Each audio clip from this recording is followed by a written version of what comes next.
Okay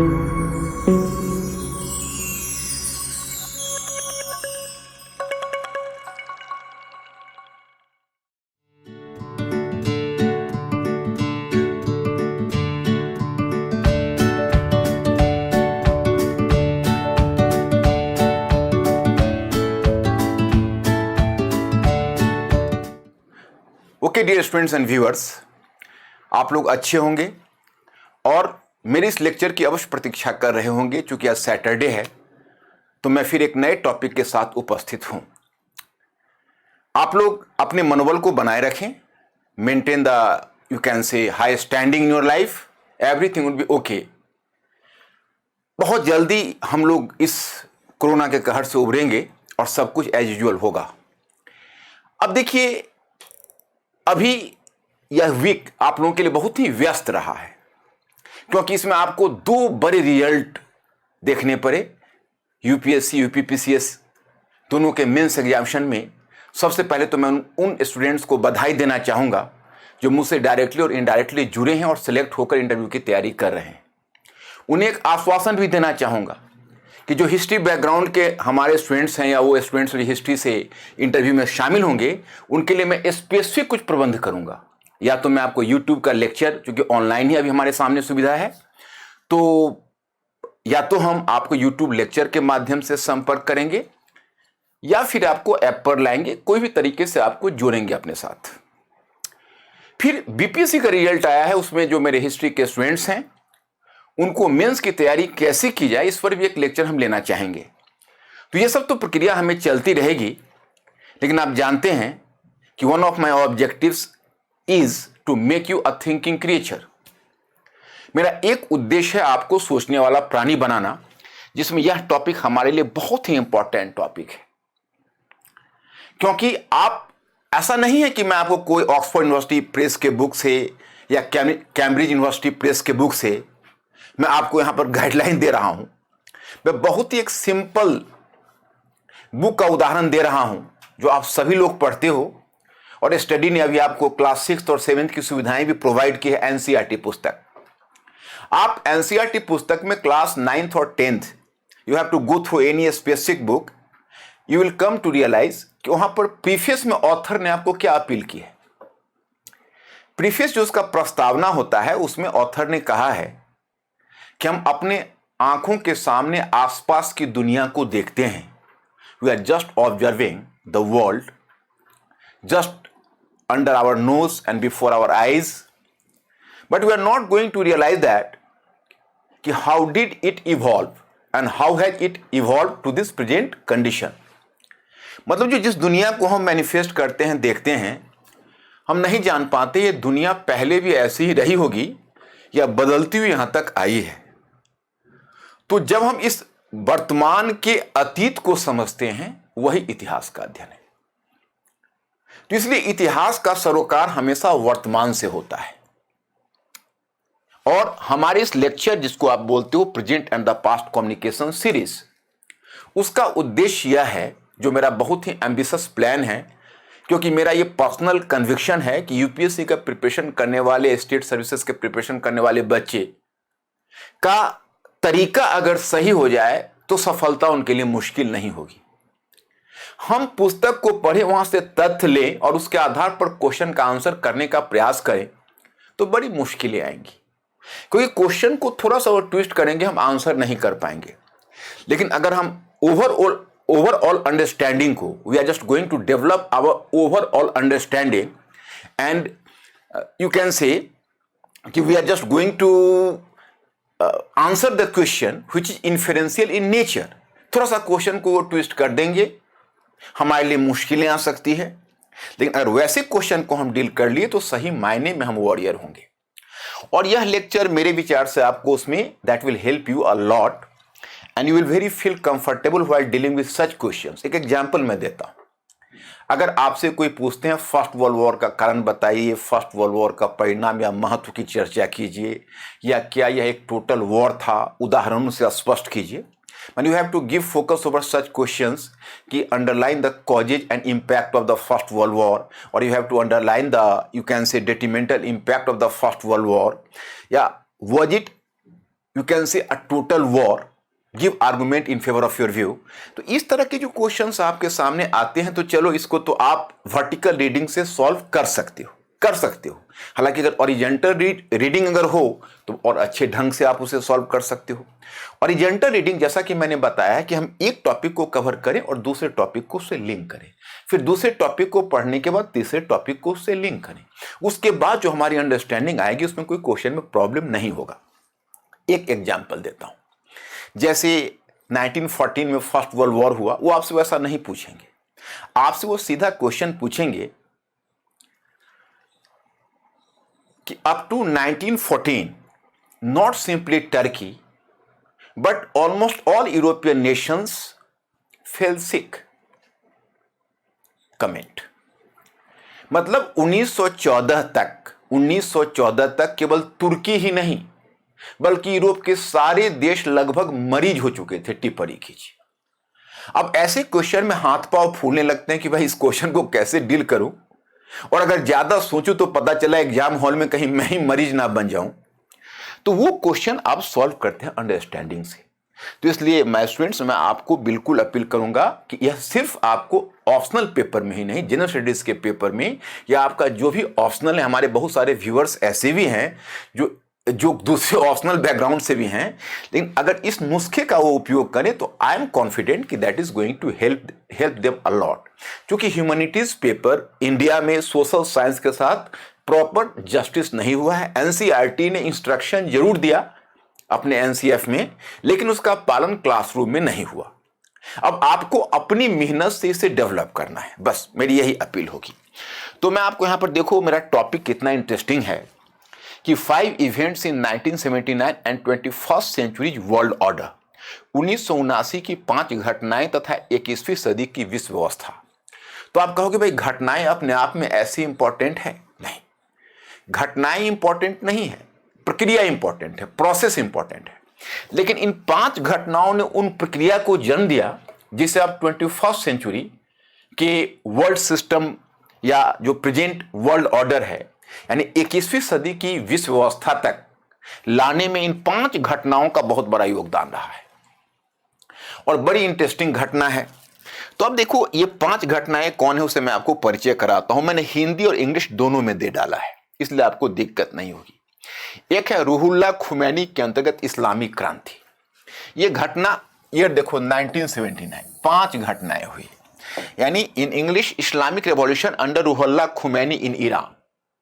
मतलब Iran में Ruhollah Khomeini ने एक इस्लामी क्रांति लाई। अब इस बात को हम जज करेंगे भाई इस्लामी क्रांति शब्द यहां उचित है अथवा अनुचित, क्योंकि आप में से कई लोग इस पर, भाई वो तो एक धार्मिक उछाल है, उसको क्रांति कैसे कहेंगे। चलिए उस पर भी हम बात करेंगे।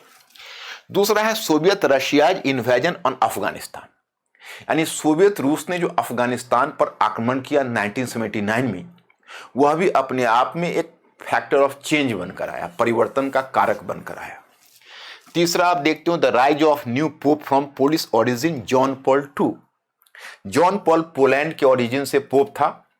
यह अपने आप में 456 वर्ष के बाद, लगभग आप कह सकते हो 450 वर्षों के बाद, एक तरह से आप कहोगे तो वेटिकन सिटी में इस तरह का रेवोल्यूशनरी डिसीजन हुआ था कि कोई नॉन इटालियन ओरिजिन का पोप आए, और फिर उसका क्या इंपैक्ट होगा वो आप देखोगे। Next the election of Margaret Thatcher. Election of Margaret Thatcher as British prime minister. यह ब्रिटिश प्राइम मिनिस्टर 1979 में आपने आयरन लेडी मार्गरेट थैचर के बारे में सुना होगा। एंड नेक्स्ट वन है introducing of the policy of economic liberalisation by Deng Xiaoping. मतलब कि देंग चियाओपिंग एक चाइना का डिक्टेटर, आपने नाम सुना होगा, सॉरी मतलब हेड ऑफ द गवर्नमेंट। वहां पर तो चूंकि कम्युनिस्ट सिस्टम है तो आप कह सकते हो प्रेसिडेंट और डिक्टेटर में कोई खास फर्क नहीं होता है, क्योंकि लोगों को तो बेसिक फ्रीडम है ही नहीं, तो उसमें ये दोनों शब्द आपस में कॉन्ट्राडिक्टरी नहीं होते हैं। ये बहुत ही एक नॉर्मल टाइप का शब्द है डिक्टेटर भी उनके लिए। वो अधिकतर जो कम्युनिस्ट पार्टी के जो चीफ सेक्रेटरी होते हैं वही फिर प्रेसिडेंट के पोस्ट को भी ऑक्युपाई करते हैं, और वह एक अलग तरह का सिस्टम है।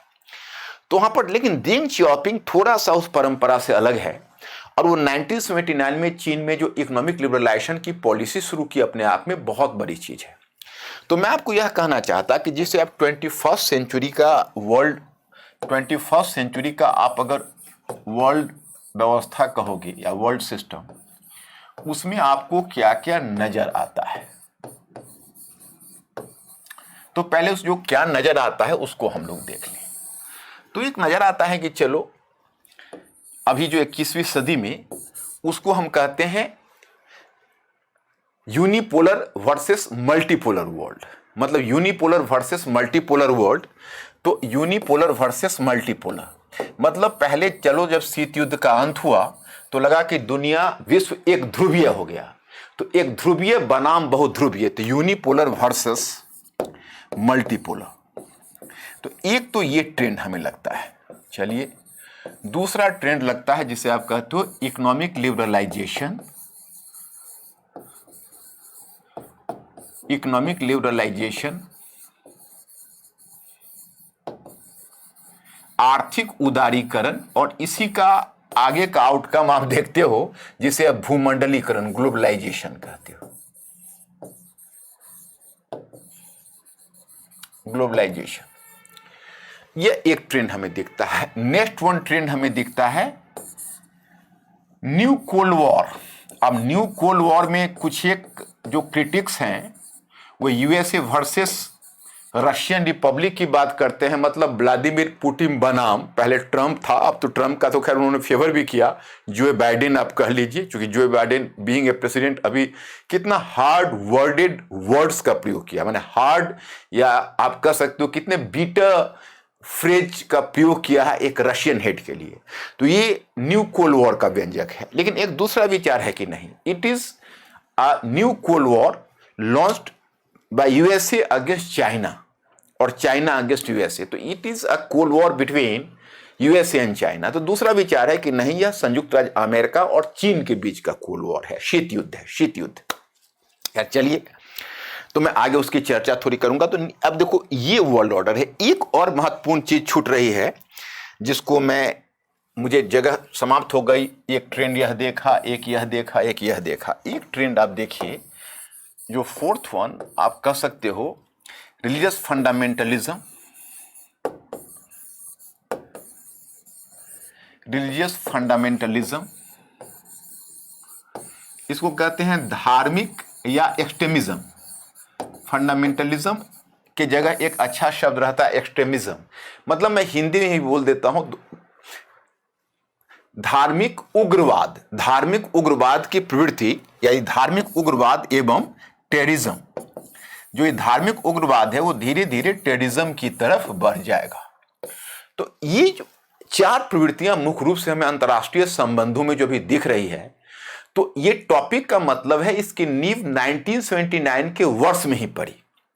और हिस्ट्री में ऐसा होता है कि जो प्रवृत्तियां आपको आगे स्पष्ट रूप में नजर आती है उसकी पृष्ठभूमि लगभग 1-2 दशक पूर्व बनने लगती है। The background of the trends which are visible latter days are just prepared 1 and 2 decades earlier। ये बहुत ही कॉमन ट्रेंड होता है हिस्ट्री में, या आप और भी सोशल साइंसेस में देख लें। तो ये प्रवृत्तियां आपको दिखेगी 21st सेंचुरी का। इसकी जड़ हमें जाती है 1979 में, और हम यहां पर आपको बताना चाहेंगे कि वह प्रवृत्तियां कैसे हमारे लिए इंपॉर्टेंट है। अब लेकिन देखिए, इसमें मैं एक बात और भी कहना चाहूंगा कि हमने 1979 के वर्ष को चुना है, लेकिन 1979 के वर्ष में जो प्रवृत्तियां आई है, क्योंकि अगर आप हिस्ट्री के अध्ययन का अर्थ चेंज समझते हैं, मुझे तो लगता है कि परिवर्तन के तत्वों को रेखांकित करना आपका कोई भी सब्जेक्ट हो, चाहे आपका समाजशास्त्र हो, दर्शन शास्त्र हो, फिलॉसफी या सोशियोलॉजी, या आप कह सकते हो आपका कोई भी ऑप्शनल हो, पॉलिटिकल साइंस हो, तो आप अपार्ट फ्रॉम हिस्ट्री, तो मैं तो यही कहूंगा कि चेंजेज की समझ, चाहे वो विचारक हो, थिंकर्स हो, या फिर कॉन्स्टिट्यूशनल एवोल्यूशन हो, या फिलोसॉफिकल आइडियाज का एवोल्यूशन हो, हर जगह केवल आप चेंजेस को देखते चले जाओगे तो आपके दिमाग में पूरा स्ट्रक्चर बन जाता है। अब देखिए, अब 1979 में इन 5 घटनाएं आप मुझे बताओगे या यह बोलोगे कि भाई ये 5 घटनाएं आप हमें बताएं, तो ये हमारे लिए मुश्किल हो जाएगी, क्योंकि ये 5 घटनाएं मैं आपको कैसे समझाऊंगा, क्योंकि फिर प्रश्न उपस्थित होगा कि ये 5 घटनाओं ने 1979 में घटित इन 5 घटनाओं ने एक नवीन प्रवृत्ति को जन्म दिया। क्यों? तो इसने एक वर्ल्ड ऑर्डर को डेमोलिश किया। एक विश्व व्यवस्था जो पहले से चली आ रही थी, उस विश्व व्यवस्था को तोड़ा। तो वह विश्व व्यवस्था थी क्या? आपके मन में जिज्ञासा होगी। तो वह विश्व व्यवस्था स्थापित हुई थी द्वितीय विश्व युद्ध के पश्चात, कि मीन्स की post world war world order was established up to 1945 and this world order just demolished up due to the 5 events which occurred in 1979। मतलब द्वितीय विश्व युद्ध के बाद जो विश्व व्यवस्था कायम हुई थी, वह विश्व व्यवस्था 1979 की इन 5 घटनाओं ने तोड़ डाला। तो मुझे इन 5 घटनाओं को बताने के लिए संक्षिप्त में हमें द्वितीय विश्व युद्ध के बाद स्थापित विश्व व्यवस्था को बताना होगा। लेकिन आपकी प्यास फिर बढ़ जाएगी, you will be more thirsty, कि इतना से काम तो नहीं चलेगा। आखिर सेकेंड वर्ल्ड वॉर के बाद जो नया वर्ल्ड ऑर्डर आया, तो सेकेंड वर्ल्ड वॉर हुआ क्यों, तो उसके कॉजेज में जाएंगे तो हमें फर्स्ट वर्ल्ड वॉर ऑनवर्ड्स जो 20 इयर्स का टाइम है उसको कवर करना होगा। तो फिर आपके मन में जिज्ञासा होगी, भाई आखिर ये फर्स्ट वर्ल्ड वॉर कैसे घटित हुआ? तो फिर हमें 19th सेंचुरी में पीछे जाना पड़ेगा, 19वीं सदी में, जहां पर ट्विन रेवोल्यूशन हुआ है। ट्विन रेवोल्यूशन मतलब French revolution and industrial revolution, मतलब जहां फ्रांस की क्रांति और औद्योगिक क्रांति ने पूरे 19वीं सदी के यूरोप में बदलाव लाया है। और इन दोनों क्रांतियों के बदलाव के कारण वे संस्थाएं जो 18th सेंचुरी में स्थापित हुई और ध्वस्त होती चली गई। राष्ट्रवाद आया, नेशनलिज्म, उसने उग्र राष्ट्रवाद का रूप लिया, यानी अल्ट्रा नेशनलिज्म। इंपीरियलिज्म आया, औद्योगिक क्रांति ने इंपीरियलिज्म को जन्म दिया, जिसको कहते हो साम्राज्यवाद। और फिर आप देखोगे, और उधर इंडस्ट्रियल रेवोल्यूशन में जो वर्कर्स का एक्सप्लॉयटेशन हुआ, औद्योगिक क्रांति के कारण जो श्रमिकों का शोषण हुआ, उसके कारण एक और नई चीज कायम हुई जिसे कहते हो मार्क्सवाद जैसी विचारधारा आई। तो अब सब आपस में टकराती हुई फर्स्ट वर्ल्ड वॉर को जन्म देगी। तो अब 19th सेंचुरी में जब बात आएगी तो तुम्हारे मन में होगा, फिर भाई इससे पहले क्या हुआ था? तब आप चले जाओगे 18th सेंचुरी के यूरोपियन इनलाइटनमेंट पर। फिर आपके मन में जिज्ञासा होगी, भाई यूरोपियन इनलाइटनमेंट कैसे हुआ? तो फिर उसके लिए माने प्रबोधन, हिंदी में उसको प्रबोधन बोलते हैं। तो पीछे आप चले जाओगे पुनर्जागरण पर, धर्म सुधार आंदोलन पर, और सोचोगे पुनर्जागरण, धर्म सुधार आंदोलन या व्यावसायिक क्रांति, कमर्शियल रेवोल्यूशन, ये कैसे आया? तब आप चले जाओगे फ्यूडलिज्म पर, सामंतवाद पर। फिर सामंतवाद कैसे आया? तो आप रोमन एम्पायर पर चले जाओगे, और फिर पीछे होते हुए आप ग्रीक और रोमन सिविलाइजेशन तक पहुंच जाओगे। तो चीजें एक दूसरे से इतनी कनेक्टेड है। और अगर आपको कुछ नहीं करना, मेरा सुझाव केवल यह है कि प्रत्येक टॉपिक पढ़ने के बाद दूसरा टॉपिक पढ़ो और कुछ देर तक बौद्धिक जुगाली करो, मतलब इंटेलेक्चुअल फर्मेंटेशन, और एक टॉपिक को दूसरे टॉपिक से जोड़ने की कोशिश करो। आपका यह कंप्लेन सदा के लिए समाप्त हो जाएगा कि मैं जब क्वेश्चन सामने देखता हूं तो उत्तर लिखना मेरे लिए मुश्किल हो जाता है। तो चलिए, इसीलिए मैं इससे पहले आपको मैं एक वर्ल्ड ऑर्डर दिखा रहा, world order established after the second world war 1945, कि आखिर सेकेंड वर्ल्ड वॉर के बाद कौन सा ऑर्डर स्थापित हुआ था। इसलिए यहां पर हमने टाइटल दिया है world order established after the second world war 1945, यानी जब सेकेंड वर्ल्ड वॉर एंड हुआ उसके बाद का है। अब यहां पर हमने दिया beginning of the cold war and the rise of bipolar world. अब इसको हिंदी में ही मैं बता देता हूं। International economic governance, IMF, world bank and GATT, यहां पर लिमिटेड ग्लोबलाइजेशन। तीसरा हमने दिया rise of the third world countries and economic reconstruction programme. और चौथा हमने दिया new colonialism, the role of multinational companies and the control over the global resources. इसको मैंने हिंदी में भी कर दिया है कि द्वितीय विश्व युद्ध के पश्चात स्थापित विश्व व्यवस्था, शीत युद्ध, गृह युद्ध हो गया है इसको, शीत युद्ध। शीत युद्ध का आरंभ तथा, इसको मैं करेक्ट करवा दूंगा, शीत युद्ध का आरंभ तथा दो ध्रुवीय विश्व व्यवस्था का विकास। अंतर्राष्ट्रीय आर्थिक व्यवस्था IMF यानी अंतर्राष्ट्रीय मुद्रा कोष, विश्व बैंक और गैट, सीमित भूमंडलीकरण। तृतीय विश्व का उद्भव तथा आर्थिक पुनर्निर्माण कार्यक्रम। और चौथा है नव उपनिवेशवाद, बहुराष्ट्रीय कंपनियों की भूमिका और वैश्विक संसाधनों पर नियंत्रण। इसको मैं आराम से आपको समझाता हूं, कोई समस्या नहीं होगी। देखिए, जब सेकेंड वर्ल्ड वॉर चल रहा था तो यह आज तक का सबसे डिवास्टेटिंग, सबसे विनाशक वॉर था, सबसे विनाशक युद्ध था। इसमें आप मानकर चले कि 50 मिलियन लोग, मतलब 50 से 70 मिलियन लोग इसमें पेरिश कर गए, और कितने इंजर्ड हुए और कितना इकोनॉमिक डिवास्टेशन हुआ, कितना आर्थिक नुकसान हुआ, उसकी गणना सोच से परे है। इस बार भी आप लोगों को यूपीएससी में ऑप्शनल में क्वेश्चन पूछा था कि द्वितीय विश्व युद्ध अब तक का सबसे विनाशक युद्ध था, इस कथन का परीक्षण कीजिए।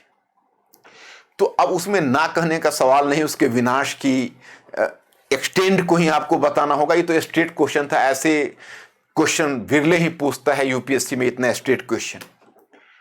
तो अब जैसे फर्स्ट वर्ल्ड वॉर के कारण वो नहीं पूछेंगे, परिणाम या महत्व नहीं पूछेंगे, वो आपसे पूछ देंगे कि 1914 तक, 1914 मतलब उसमें फर्स्ट वर्ल्ड वॉर घटित हुआ था, 1914 तक केवल तुर्की ही नहीं, यूरोप के लगभग सारे देश मरीज हो चुके थे। मतलब केवल तुर्की ही नहीं, तुर्की को यूरोप का मरीज कहा जाता था। और वह आपसे पूछेंगे कि 1914 तक, 1914 तक, it was not simply Turkey but even other European countries were equally sick. सभी यूरोपीय देश मरीज हो चुके थे। अब बच्चा सोचना शुरू करता है एग्जाम हॉल में कि यार कैसे मरीज हुए थे, कुछ पता नहीं चल पा रहा। अंत में उन्हें लगता है कि अब ज्यादा सोचूंगा तो हो सकता है कि एग्जाम हॉल में मैं स्वयं ही मरीज हो जाऊं, तो इसलिए फिर वो सोचना बंद करता है, उस क्वेश्चन को छोड़कर आगे निकलने की कोशिश करता है। लेकिन नहीं, अगर आपकी अंडरस्टैंडिंग रहेगी तो चाहे वो किसी भी तरीके से क्वेश्चन पूछें, आप उसका उत्तर दे पाओगे। तो मैं आपको बताना चाहता कि जब सेकेंड वर्ल्ड वॉर हुआ तो एक दो बातें हुई। एक तो एक इकोनॉमिक सुपर पावर के रूप में ब्रिटेन का अवसान हो गया, और दूसरा संयुक्त राज्य अमेरिका का उद्भव हुआ, USA, और वह एक महाशक्ति के रूप में स्थापित हुआ। लेकिन हां, उसके एक प्रतिद्वंदी महाशक्ति के रूप में सोवियत रूस भी स्थापित हो चुका था, या स्थापित हो गया था। दूसरा कि आखिर जब द्वितीय विश्व युद्ध के कारण जो दुनिया की प्रमुख जो औपनिवेशिक शक्तियां थी, the important colonial powers received a major jolt, जो दुनिया की महत्वपूर्ण औपनिवेशिक शक्तियां थी, उन शक्तियों का पतन हो गया। जैसे उसमें ब्रिटेन एक शक्ति थी, फ्रांस, हॉलैंड, तो इनके बहुत सारे उपनिवेश थे। अब इनको अपना उपनिवेश आजाद करना पड़ा। एक तो वो कमजोर हो गए, दूसरा स्वयं उपनिवेश में राष्ट्रवाद की चेतना इतनी प्रबल हो गई, वहां जो आइडिया ऑफ नेशनलिज्म है that percolated to the common people, इतनी वो चेतना प्रबल हो गई कि वो अधिक समय तक उपनिवेश में नहीं टिक सकते थे, तो उपनिवेश उनको खाली करना पड़ा। तो इसका मतलब है कि अब स्वतंत्र देश अस्तित्व में आ रहे हैं, अब पुराने उपनिवेशवाद के दिन लद गए। ओके, और फिर अब इसी से जुड़ी हुई दो समस्याएं हैं। एक समस्या तो यह थी कि पहले अगर आप सेकेंड वर्ल्ड वॉर से पहले जाओगे तो सेकेंड वर्ल्ड वॉर से पहले कम से कम वर्ल्ड में 5-6 महत्वपूर्ण शक्तियां थी, और आपस में इनके बीच प्रतिद्वंदिता भी थी, इसीलिए तो 2-2 वर्ल्ड वॉर्स हुए। USA हालांकि अटलांटिक के उस पार बैठा हुआ था, परंतु फर्स्ट वर्ल्ड वॉर्स 19वीं सेंचुरी तक वह भी एक शक्ति बन चुका था, अभी महाशक्ति नहीं बना था, और दोनों वर्ल्ड वॉर्स में उसने हिस्सा लिया था। और वर्ल्ड वॉर में हिस्सा ही नहीं लिया बल्कि बैलेंस ऑफ पावर, दो यूरोप की जो दो गुट है उसमें बैलेंस ऑफ पावर को बिगाड़ने में USA का बहुत बड़ा रोल रहा। तो अगर ब्रिटेन और फ्रांस अगर वर्ल्ड वॉर जीत सका तो संभवतः दोनों वर्ल्ड वॉर्स को जीतने में USA का बहुत बड़ा योगदान था। अब जब वो टॉपिक आप पढ़ोगे आपको खुद पता चल जाएगा कि भाई USA का क्या था। उसी अटलांटिक पार आकर यह वॉर करने की जरूरत क्या थी, विशेषकर तब जब उसके अपने जो कांग्रेस थे, वहां का पार्लियामेंट थी, वो इस बात को नहीं चाहती थी, और USA स्वयं एक मुनरो डॉक्ट्रिन दे चुका था। खैर, उन बातों में हम आपको नहीं ले जाना चाहेंगे। अब क्या हुआ था कि उससे पहले फर्स्ट वर्ल्ड वॉर के जस्ट बाद रूस पहले एक मोनार्की हुआ करता था, बहुत ऑटोक्रेटिक मोनार्की, बहुत निरंकुश शासन तंत्र की उसने स्थापना की थी। लेकिन अब वह रूस एक मोनार्की नहीं रह गया, क्योंकि 1917 में जो एक रेवोल्यूशन हुआ, तो रेवोल्यूशन तो खैर 2 चरणों में हुआ, वो क्रांति 2 स्तरों पर हुई, लेकिन जो दूसरा चरण था वो ज्यादा भयानक चरण था, और उसको आप कहते हो जैसे पहला चरण है, उसके लिए तो आप एक दूसरे शब्द का प्रयोग कर लो। पहले चरण को आप बुर्जुआ क्रांति का नाम दे दो, बुर्जुआ कहते हैं मध्य वर्ग को। लेकिन जो दूसरा चरण है उसको आप पढ़ोगे पुस्तक में बोल्शेविक क्रांति, उसको साम्यवादी क्रांति का नाम दो। और व्लादिमीर लेनिन के नेतृत्व में जो साम्यवादी क्रांति है वह सफल हुई, और दुनिया की पहली साम्यवादी सरकार रूस में स्थापित हुई, और फिर उसका नाम सोवियत रूस पड़ गया। उसकी भी एक कहानी है, उस पर हम नहीं जाना चाहेंगे। तो जिस समय सोवियत रूस का निर्माण हुआ उसी समय पश्चिमी शक्तियां घबरा गई, क्योंकि यह मार्क्सवादी विचारधारा की जीत थी, और मार्क्सवादी विचारधारा पूंजीवाद का शत्रु था, निजी संपत्ति यानी प्राइवेट प्रॉपर्टी का डिस्ट्रॉयर था। उसका कहना था प्राइवेट प्रॉपर्टी नहीं रहनी चाहिए, पूरी अर्थव्यवस्था राज्य के अंतर्गत होनी चाहिए, मतलब सभी सामूहिक नियंत्रण में होना चाहिए, और सभी को अपना हक मिलना चाहिए।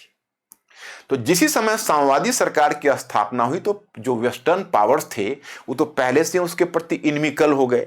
इसलिए जब फर्स्ट वर्ल्ड वॉर के बाद के क्रम में जब 1917 में रेवोल्यूशन हुआ तो सोवियत रूस इस वॉर से भी अलग हो गया था। पहले वह एलाइड पावर्स के साथ था, यानी ब्रिटेन और फ्रांस के साथ, लेकिन अब सोवियत रूस इस वॉर से अलग हो गया था। फिर आपको सूचना मिलेगी जब पेरिस पीस कॉन्फ्रेंस हुआ था, पेरिस पीस कॉन्फ्रेंस हुआ था फर्स्ट वर्ल्ड वॉर पर, फिर विचार करने के लिए और किस प्रकार से इस डिवास्टेशन को रोका जाए। तो फिर आपको ज्ञात होता है भाई फर्स्ट वर्ल्ड वॉर के बाद जो पेरिस पीस कॉन्फ्रेंस हुआ उसमें भी सोवियत रूस को इन्वाइट नहीं किया गया। तो एक तरह से जो वेस्टर्न पावर्स थे उन्होंने काफी उसको नेग्लेक्ट किया हुआ था।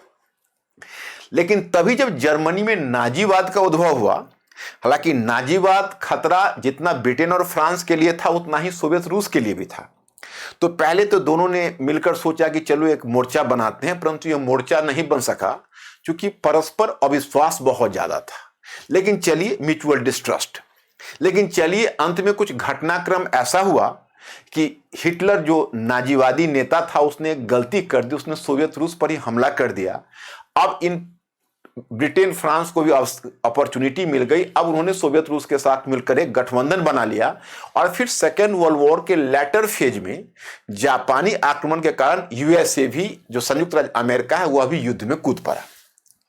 तो अब वर्ल्ड वॉर में दोनों महाशक्ति संयुक्त राज्य अमेरिका और सोवियत रूस दोनों साथ मिलकर लड़े। लेकिन आपको सूचना मिलनी चाहिए कि वर्ल्ड वॉर में ही कुछ ऐसी घटनाएं घटी जिस कारण से आपस में इन दोनों का संदेह यानी म्यूचुअल डिस्ट्रस्ट बढ़ गया। सोवियत रूस को ऐसा लगने लगा कि देखिए ये पश्चिमी शक्तियां की दोहरी चाल है।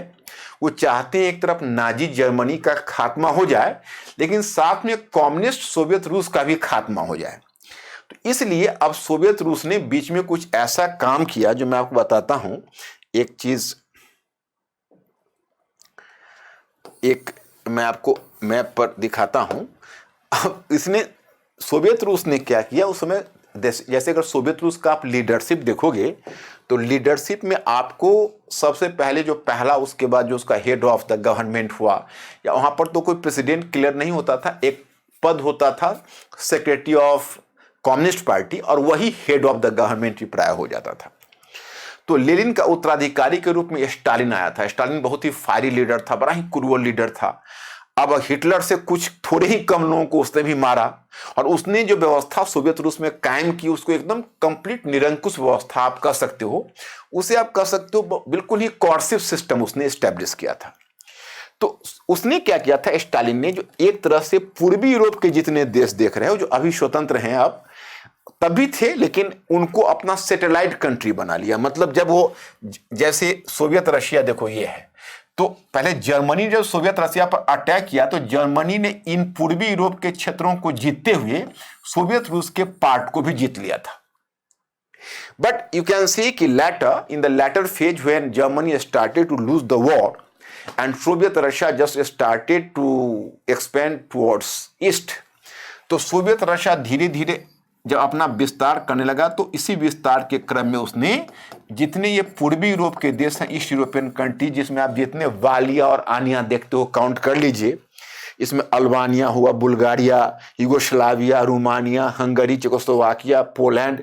पहले तो उसने ऑस्ट्रिया पर भी कब्जा कर लिया था, बाद में वहां पर नहीं हुआ, और फिर जर्मनी के एक भाग इतने पर कब्जा कर लिया और इतने पर नियंत्रण करके वहां पर ऊपर से उसने एक कम्युनिस्ट गवर्नमेंट स्टैब्लिश कर दी। ऊपर से जो कम्युनिस्ट गवर्नमेंट स्टैब्लिश कर दी, ये घटना मैं बता रहा हूं कि ये 1944-45 में हो गई, तो प्रैक्टिकली यूरोप विभाजित हो गया। अब इधर हो गया कम्युनिस्ट यूरोप और इधर हो गया कैपिटलिस्ट यूरोप। इधर कैपिटलिस्ट यूरोप आपस में गठबंधन बनाने लगे और यूरोपीय economic community, European community and finally आप यूरोपियन यूनियन देख रहे हो।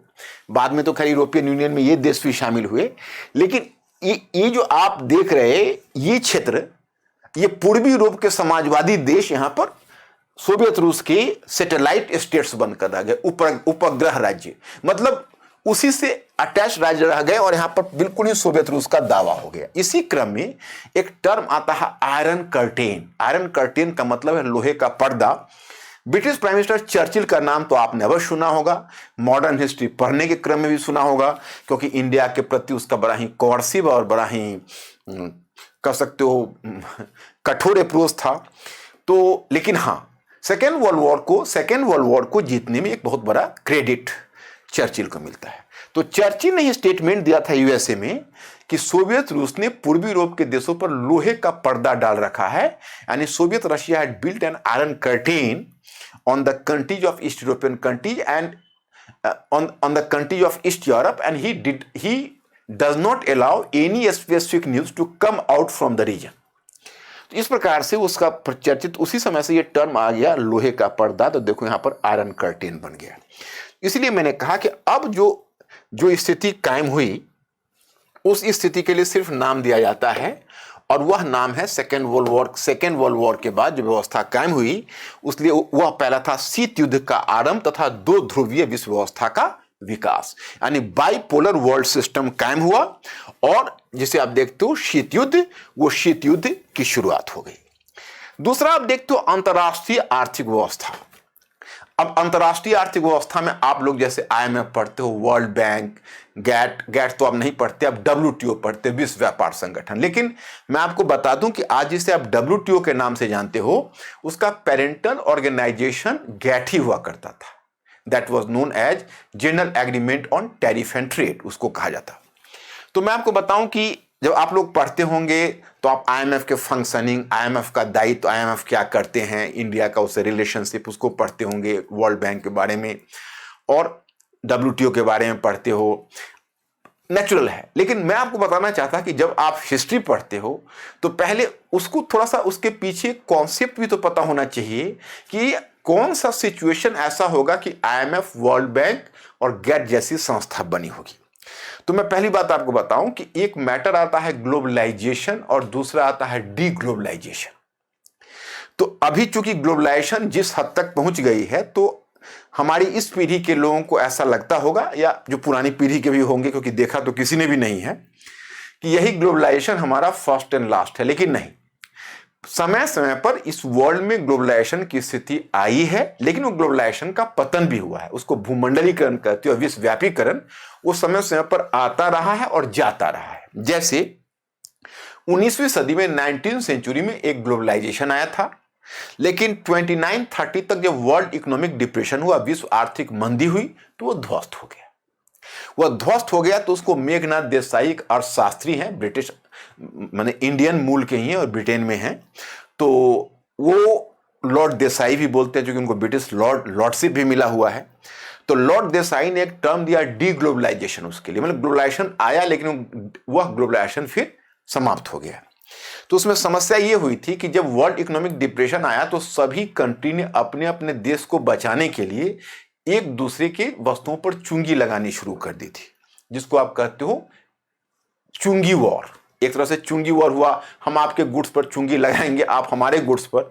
तो आप जानते हो जब बहुत सारे लोग एक साथ तैर रहे होते हैं और डूब रहे होते हैं तो एक दूसरे को डुबाने में भी वो भूमिका निभाने लगते हैं, क्योंकि प्रत्येक चाहता है कि इसके कंधे को पर मैं अपना पांव रख के बच जाऊं और अंत में पता चलता है सभी डूब गए।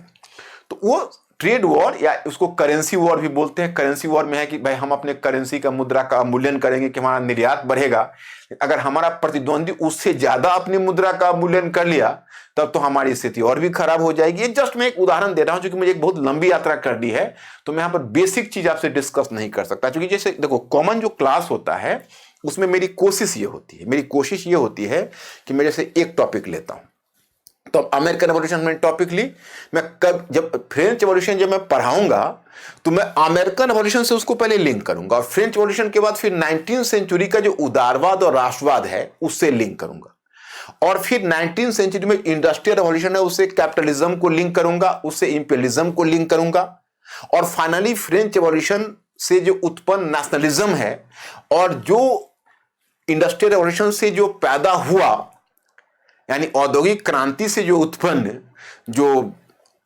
साम्राज्यवाद है, इन सबको लिंक करूंगा फर्स्ट वर्ल्ड वॉर से।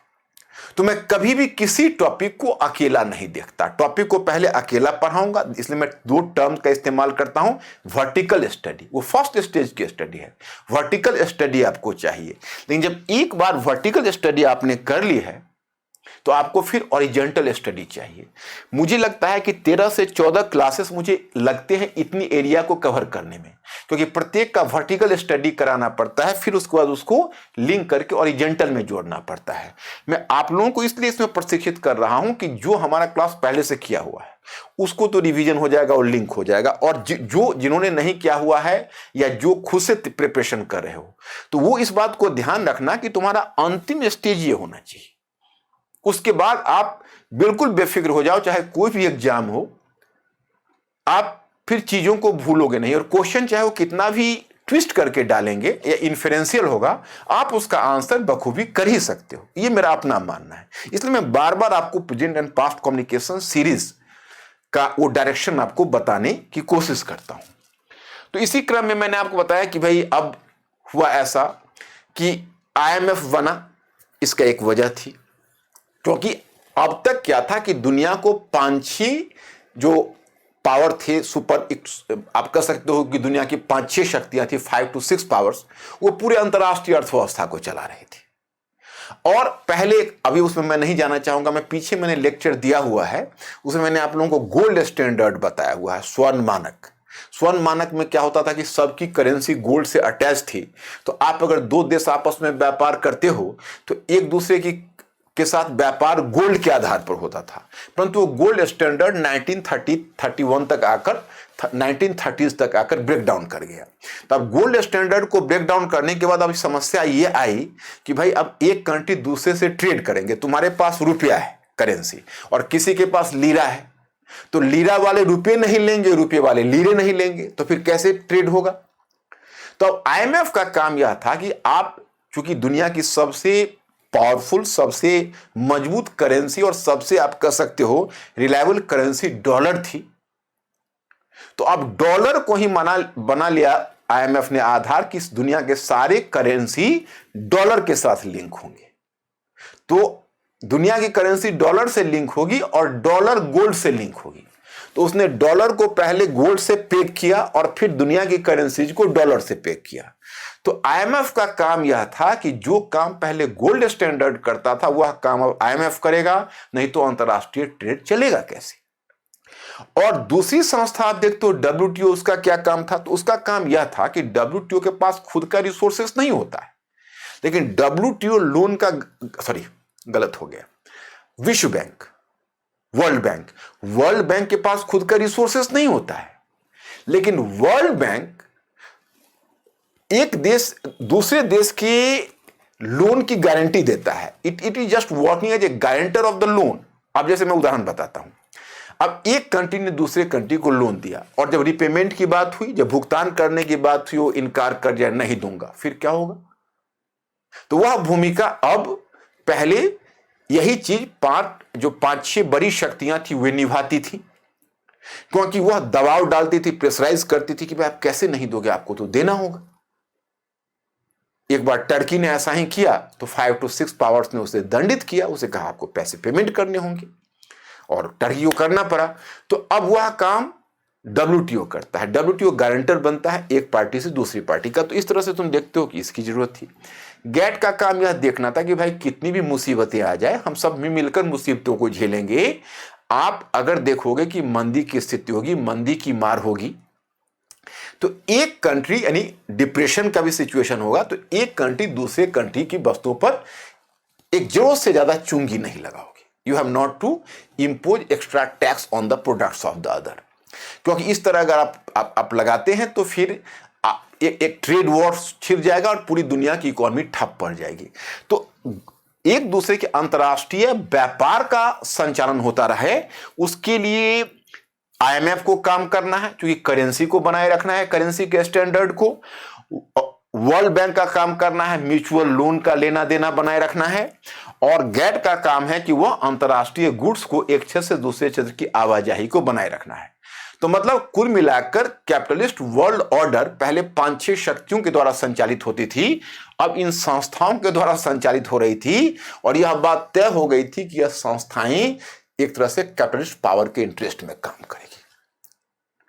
कैपिटलिस्ट पावर के इंटरेस्ट में इसलिए में काम करेगी क्योंकि जो डेवलप्ड इकोनॉमी है वो तो डेवलप्ड ही है।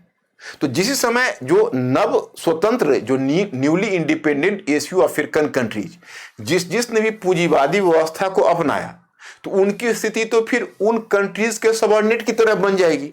तो यह बात तो तय है कि अगर कैपिटलिज्म बचा रहा तो उपनिवेश आजाद होने के बाद भी आजाद नहीं रहेंगे, क्योंकि उनकी इकोनॉमी पर बोलबाला या दबाव या वर्चस्व यानी हेजेमनी तो वेस्टर्न और पावरफुल इकोनॉमी की रहेगी। उसमें एक ही खतरा था, सोवियत रूस। सोवियत रूस समाजवादी अर्थव्यवस्था की बात करता था। वह अब सोशलिस्ट इकोनॉमी कैपिटलिस्ट इकोनॉमी से कैसे अलग थी उसका हल्का सा डिटेल्स में जाना तो यहां संभव नहीं होगा, लेकिन मैं हल्की झलक दे दूंगा कि सोशलिस्ट इकोनॉमी कैपिटलिस्ट इकोनॉमी से किस प्रकार से अलग थी। खैर एनीवे, तो ये हुआ। अब तृतीय विश्व का उद्भव हो रहा है, थर्ड वर्ल्ड कंट्रीज का। तो उनके सामने भी चयन करना है कि हमारा इकोनॉमिक मॉडल क्या होगा। तो हमारा इकोनॉमिक मॉडल क्या होगा, हम पूरी तरह से एक मुक्त अर्थव्यवस्था, क्योंकि देखिए पीछे के लेक्चर में मैं आप लोगों को एक चीज बता चुका हूं और मुझे लगता है कि अगर वो थोड़ा भी आपको ध्यान होगा, नहीं होगा तो आप मेरे लेक्चर को फिर दोबारा और थर्ड टाइम भी सुनते रहिए। यही सुनने से आपका जो विजन है वो धीरे धीरे से उसमें और भी क्लैरिटी आती जाएगी। तो आप ध्यान रखना, जो मेरा ओवरऑल जो मैं इस तरह का टॉपिक कवर करता हूं उसमें कई टॉपिक्स को जोड़कर आपस में इंटीग्रेट करके लेता हूं, उसका भरपूर फायदा आप जरूर उठाने की कोशिश करिए। जैसे मैं एक उदाहरण बताता हूं। जैसे देखिए, इसको आप लीजिए कैपिटलिस्ट मॉडल में।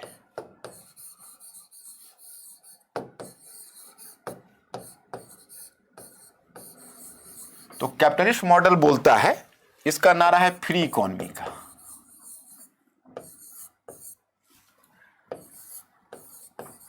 इसका नारा है फ्री इकोनॉमी का। फ्री इकोनॉमी का मतलब अर्थव्यवस्था फ्री हो और मार्केट फोर्सेस काम करेगा। मार्केट फोर्सेस काम करेगा। जब मार्केट फोर्सेस, इसको हिंदी में कहते हैं बाजार की शक्तियां। फ्री इकोनॉमी का मतलब मुक्त अर्थव्यवस्था हुआ। तो चलिए, मार्केट फोर्सेस काम करेगा। तो यह कैसे काम करेगा? जब आप न्यूज़पेपर भी पढ़ते होगे तो कहोगे बाजार की शक्तियां, मुक्त अर्थव्यवस्था, गवर्नमेंट का कम हस्तक्षेप, या आज भी आप देखते हो इकोनॉमिक लिबरलाइजेशन। तो कई बार क्या होता है, कई बार क्या, अधिकतर जो न्यूज़पेपर पढ़ते हो न्यूज़पेपर का सही इस्तेमाल नहीं हो पाता है। जब एक बार आपको इस तरह की अंडरस्टैंडिंग बन जाएगी तो आप देखोगे न्यूज़पेपर को भी आप भरपूर एंजॉय करोगे। तो यहाँ पर आप जैसे मार्केट फोर्सेस है, तो मार्केट फोर्सेस जब कोई बोले तो उसका सीधा मतलब आप समझ लेना demand and supply. Demand and supply. अब आपके मन में जिज्ञासा होगी, भाई डिमांड एंड सप्लाई के रूप से क्या मतलब है, यानी मांग और पूर्ति। तो देखो, मार्केट फोर्सेस जो मुक्त अर्थव्यवस्था के समर्थक है, उनका कहना है कि सरकार को तो कोसों दूर रखिए, सरकार को अर्थव्यवस्था से कोई मतलब नहीं होनी चाहिए, सरकार को कोसों दूर रखिए और मार्केट को अपने अनुसार काम करना चाहिए। तो फ्री मार्केट इकोनॉमी के सबसे पहले आप कह सकते हो एक प्रचंड विचारक के रूप में जो उदित हुए थे वो थे एडम स्मिथ। एडम स्मिथ ने यह बात कही थी कि मार्केट फोर्सेस को काम करने दीजिए, एक इनविजिबल हैंड या अदृश्य हाथ बाजार को चलाएगा। और फिर क्या होगा कि मार्केट में सप्लाई होगा, प्रोडक्शन होगा। तो उनका बड़ा सिंपल सा थियरी था कि जब आप उत्पादन करोगे तो रोजगार तो जरूर दोगे, उत्पादन तो खुद से नहीं करोगे, तो आप मजदूरों को लगाओगे उत्पादन में, तो उनको तनख्वाह दोगे। जब उनको तनख्वाह दोगे तो उनमें परचेजिंग पावर आएगा, तो वही मजदूर आपके कंज्यूमर्स भी बनेंगे, वही आपके उपभोक्ता भी बनेंगे, तो आपकी वस्तुओं की बिक्री फिर होगी। तो उसका कहना था कि देखिए एक नेचुरल बैलेंस रहेगा हितों के बीच, क्योंकि अगर कोई मनमानी उसमें नहीं कर पाएगा, अगर मजदूर ज्यादा तनख्वाह मांगेंगे तो कैपिटलिस्ट जो पूंजीपति है, उत्पादक है, उनको हायर न करके दूसरे मजदूरों को ले लेंगे। और अगर उत्पादक अपने प्रोडक्ट्स का दाम ज्यादा रखेंगे तो लोग उनकी वस्तुएं नहीं खरीदेंगे, तो बाजार ही तय करेगा। और फिर अगर फ्री कंपटीशन है तो इफिशियंसी तो बढ़ेगी, क्योंकि मान लो आपको अपना प्रोडक्ट बेचना है, आप कॉस्ट ज्यादा नहीं रख सकते, क्योंकि मार्केट कंट्रोल करेगा। कॉस्ट ज्यादा अगर आप रखोगे तो आपके प्रोडक्ट्स की बिक्री नहीं होगी, आपके प्रतिद्वंदी के प्रोडक्ट्स की बिक्री होगी। अब आप चाहोगे कि भाई हम अपने प्रतिद्वंदी को मात दें, तो आप अपनी इफिशियंसी को बढ़ाना चाहोगे कि भाई हमारी जो वस्तु है उसकी गुणवत्ता इतनी तीव्र हो, इतनी अधिक हो, और हमारा कॉस्ट कम लगे और गुणवत्ता ज्यादा बेहतर हो। तो उससे क्या होगा, तकनीकी विकास होगा। तो मतलब विन विन सिचुएशन है, आम क्याम और गुठलियों के दाम। आप प्रोडक्शन कर रहे हो, गुणवत्ता भी वस्तुओं की बढ़ रही है, मजदूरों को रोजगार भी मिल रहा है, वस्तुओं का नेचुरल डिमांड हो रहा है। और वो आगे चलकर इस थियरी को और भी डेवलप किया, जिसको आप कहोगे डेविड रिकार्डो ने, हैवर्लर ने, ये सब फ्री इकोनॉमी के प्रवर्तक थे। और उसी क्रम में एक सेज लॉज भी बना, एक जीवी सेज करके एक फ्रेंच इकोनॉमिस्ट आए। तो पूरी तरह से ये हावी रहे, जो इसको कहते हो, जिसे क्लासिकल इकोनॉमिस्ट के रूप में जाने गए। इसको क्लासिकल अर्थशास्त्र कहा गया कि बाजार को आप मार्केट को आप बाजार की शक्तियों पर छोड़ दीजिए। आप जब इकोनॉमी पढ़ोगे तो उसके लिए एक टर्म का यूज होता है, उस टर्म को कहते हैं supply led growth. Supply led growth का मतलब ये होता है कि आप प्रोडक्शन करिए, आप डिमांड की चिंता मत करिए। सप्लाई करेंगे यानी आप प्रोडक्शन करेंगे तो इंप्लॉयमेंट मिलेगा, और इंप्लॉयमेंट मिलेगा तो खुद रोजगार मिलेगा। ओके, तो ये इनका बेसिक थियरी था। तो लेकिन मैंने आपको कहीं बताया होगा कि वर्ल्ड इकोनॉमिक डिप्रेशन आया तो ये थियरी चल नहीं सकी, क्योंकि पहली बार ऐसा देखा गया कि सप्लाई ज्यादा था और डिमांड कम था। तो क्या हुआ कि मार्केट में उसको डिप्रेशनरी सिचुएशन कहा गया, उसको डिप्रेशन का नाम दिया गया। तो डिप्रेशन का नाम दिया गया क्योंकि पूरी दुनिया की इकोनॉमी कुछ समय के लिए ठप पड़ गई। इसकी तो बड़ी लंबी चौड़ी कहानी है, उधर हम नहीं जाना चाहेंगे, और कई बार तो कई लेक्चर में मैं आपको बता भी चुका हूं, तो शायद आपका ध्यान होगा। यहां पर तो मुझे आगे के टॉपिक पर बढ़ना है, लेकिन बिना इस बैकग्राउंड को समझे हुए वहां मैं न्याय नहीं कर पाऊंगा उस टॉपिक के साथ। इसलिए मुझे यह अलग से आपको बैकग्राउंड फिर बताना पड़ रहा कि आगे के टॉपिक से आप सीधा जुड़ सके, और आप मेरा जो मैसेज है वो आप तक जा रहा होगा। तो अब इसमें क्या हुआ कि अब इसके बाद फिर नए अर्थशास्त्री के रूप में, जिसकी कई बार चर्चा कर चुका हूं, आप जानते ही होंगे कि घूम फिर कर फिर बातें once again we are just hovering around an important personality और economic expert. His name is John Maynard Keynes. तो हम फिर जॉन मेनार्ड कीन्स पर आ गए कि जॉन मेनार्ड कीन्स ने इसका सोल्यूशन दिया, कहा कि देखो ऐसा है कि नहीं, ये नहीं चलेगा। तो एक तो देखो, कीन्स तो बाद में आया है। कीन्स तो आप देखते हो 1883 में पैदा हुआ है, उससे पहले कार्ल मार्क्स आ चुका था। तो कार्ल मार्क्स तो समाजवादी थिंकर था, जिसको कहते हो लेफ्टिस्ट थिंकर या वामपंथी विचारक भी, सोशलिस्ट थिंकर। तो कार्ल मार्क्स तो सीधा इसका विरोधी था, क्लासिकल अर्थशास्त्र का। कार्ल मार्क्स ने कहा कि ये पूरा का पूरा जो भी बात कही गई है वो सब सफेद झूठ है। मार्केट अपना कभी भी फ्री मार्केट का कॉन्सेप्ट ही गलत है, फ्लॉड है। क्योंकि उसका ये कहना था कि देखो पूंजीपति, उनके पास ज़्यादा रिसोर्सेस हैं, वो मशीन को इंट्रोड्यूस कर लेते हैं, वर्कर्स को अनएम्प्लॉयड कर देते हैं, वर्कर्स के साथ बार्गेनिंग करते हैं, बेचारे वर्कर्स लेबर रोटी के लिए मर रहे हैं, कैपिटलिस्ट के पास इतना कैपिटल है। आखिर दोनों के बीच हितों में सामंजस्य कैसे होगा? इसलिए तभी सामंजस्य होगा जो ये पूरा सिस्टम को तोड़ दिया जाएगा। तो यहाँ पर जो कार्ल मार्क्स है उसका तो थियरी ही अलग है, तो उसको हम यहां नहीं लेते। जीएम केन्स है, वो जीएम केन्स की थियरी थोड़ा सा, ये कैपिटलिस्ट ही थे जीएम केन्स। लेकिन जीएम केन्स का कहना था कि देखो भाई, आप यह समझते हो कि हम सप्लाई देंगे और तो डिमांड खुद होगा, ऐसा नहीं है। जैसे इनका कॉन्सेप्ट यह था कि आप जैसे कोई कैपिटलिस्ट है, पूंजीपति है, उत्पादक है, वह बाजार में जितना निवेश करेगा और जो कंज्यूमर्स हैं, जैसे वो बाजार में निवेश करेगा, प्रोडक्शन होगा और प्रोडक्शन करने के बाद जो मुनाफा के रूप में कैपिटलिस्ट को लौटेगा और जो वेजेज के रूप में श्रमिकों के पास जाएगा, वो दोनों मार्केट में डिमांड बनकर आ जाएगा। जॉन मेनार्ड केन्स ने कहा गलत है, क्योंकि आप जो तनख्वाह के रूप में देते हैं वो पूरे के पूरे फिर कंजम्पशन में नहीं लौटेगा, क्योंकि उसका एक भाग लोग बचा कर रख लेंगे। तो बचा कर रख लेंगे तो धीरे धीरे सप्लाई और डिमांड के बीच अंतर आना शुरू होगा और मार्केट में जिसी समय रॉन्ग सिग्नल जाएगा, जब मार्केट जिस समय गिरने लगेगा, तो कैपिटलिस्ट भी अपनी पूंजी को दबा कर रख लेंगे। उन्हें डर होगा कि अभी मैं अगर मार्केट में उस पूंजी कैपिटल को लेकर जाऊंगा तो कैपिटल हमारा मिस एप्रोप्रिएट हो जाएगा, इसलिए वो पूंजीपति अपने कैपिटल को लेकर नहीं आएंगे और फिर मंदी का सिचुएशन आ जाएगा। तो बेसिकली इसमें तो कोई, मैंने कई बार आपको केन्स की थियरी बताई है, तो यहां पर मैं नहीं जाना चाहूंगा। केन्स का केवल यह कहना था कि यहां पर सरकार को अपनी भूमिका निभानी है, गवर्नमेंट की। उसने कहा कि सरकार को यहां पर मांग प्रबंधन करना है। तो मांग प्रबंधन करना है, डिमांड मैनेजमेंट करना है। कैसे करना है? तो उसके पास दो हथियार है। एक हथियार है टैक्स और दूसरा हथियार है एक्सपेंडिचर। मतलब वह लोगों पर टैक्स लगाएगा और टैक्स लगाकर और एक्सपेंडिचर करके डिमांड को क्रिएट करेगा। लेकिन जब डिमांड ज्यादा क्रिएट हो जाएगा, जब मांग बहुत ज्यादा बढ़ जाएगी, तो फिर मुद्रास्फीति का सिचुएशन भी आ सकता है, जिसको तुम कहते हो इन्फ्लेशन। क्योंकि अगर डिमांड बहुत ज्यादा हो गया तो इन्फ्लेशन की सिचुएशन आएगा। तो फिर उसका काम होगा कि वो तुरंत एक्सपेंडिचर को कम कर लेगा और वह एक्सपेंडिचर को कम करने के साथ साथ वह फिर टैक्स लोगों पर लगाकर लोगों के पास जो पैसे है उसको कम करने की कोशिश करेगा ताकि डिमांड कम हो जाए। तो इसी तरह से गवर्नमेंट संतुलन बनाकर रखेगा। अब देखो फर्क क्या आ गया। बात तो इकोनॉमी की है, ये बात तो आर्थिक है ना, लेकिन देखो इकोनॉमी पॉलिटी को कैसे प्रभावित करता है। क्योंकि यह जो स्टेट है, इस स्टेट में अब सरकार का काम था केवल law and order, policing, law and order को मेंटेन करना, और जो इकोनॉमी हो मार्केट फोर्सेस के आधार पर थी।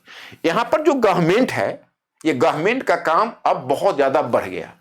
Apart from maintaining law and order, the government is suppose to run the economy as well. अब ऐसा नहीं कि उसका, केन्स का ये नहीं कहना है कि गवर्नमेंट इकोनॉमी को अपने अंतर्गत कर ले, अपना फैक्ट्री खोलकर चलाना शुरू करे, ऐसा नहीं कहता है वो।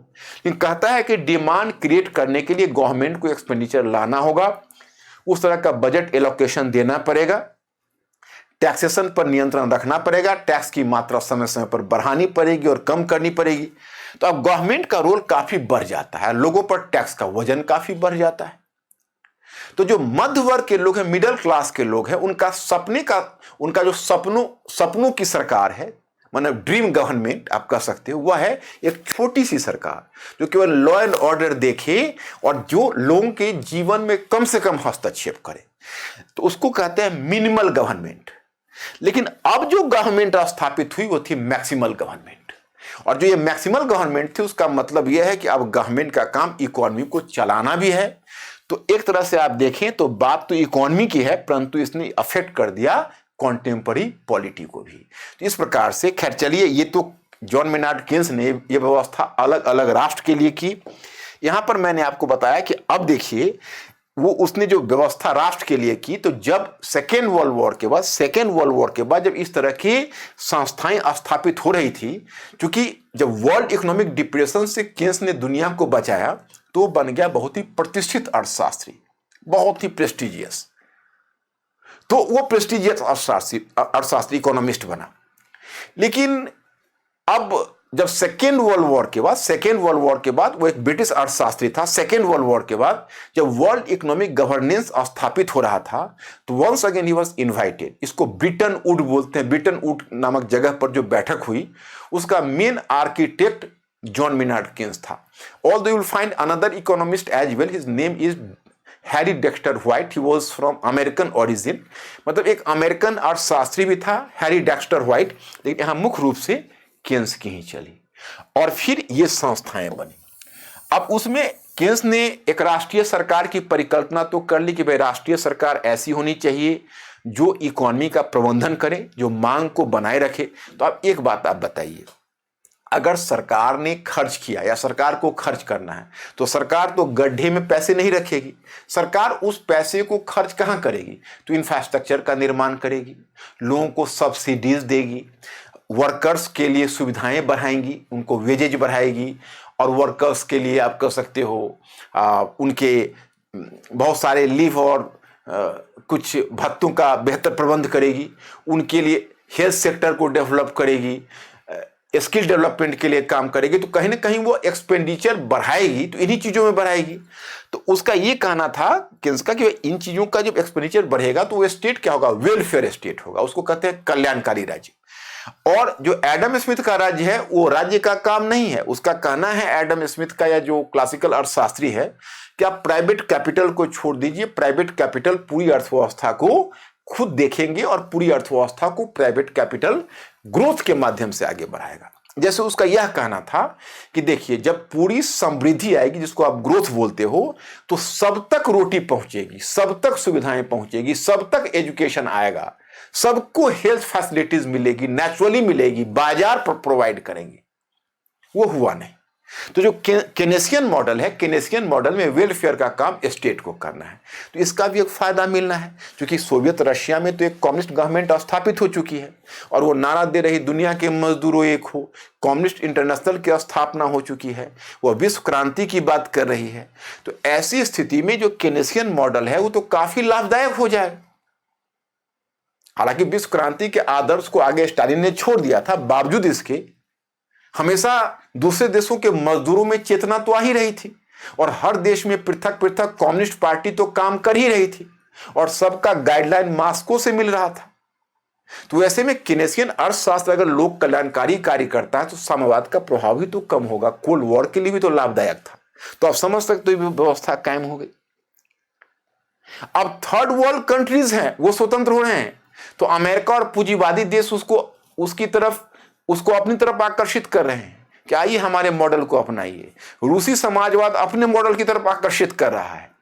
तो इसलिए बहुत सारे देशों ने मिश्रित अर्थव्यवस्था के मॉडल को अपना लिया। वैसे मैं आपको बता दूं कि केनेसियन अर्थशास्त्र से प्रभावित होकर आर्थिक आयोजन, इकोनॉमिक प्लानिंग पश्चिमी देशों में भी स्थापित हो गई।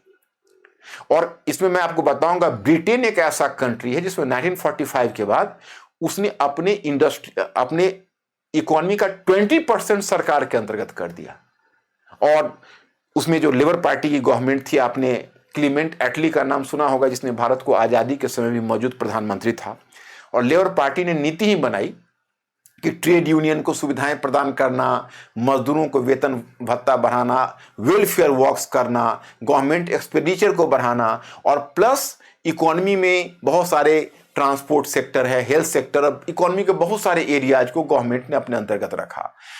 यूएसए ने न्यू डील पॉलिसी के माध्यम से इकोनॉमी में सरकारी हस्तक्षेप को बढ़ा दिया।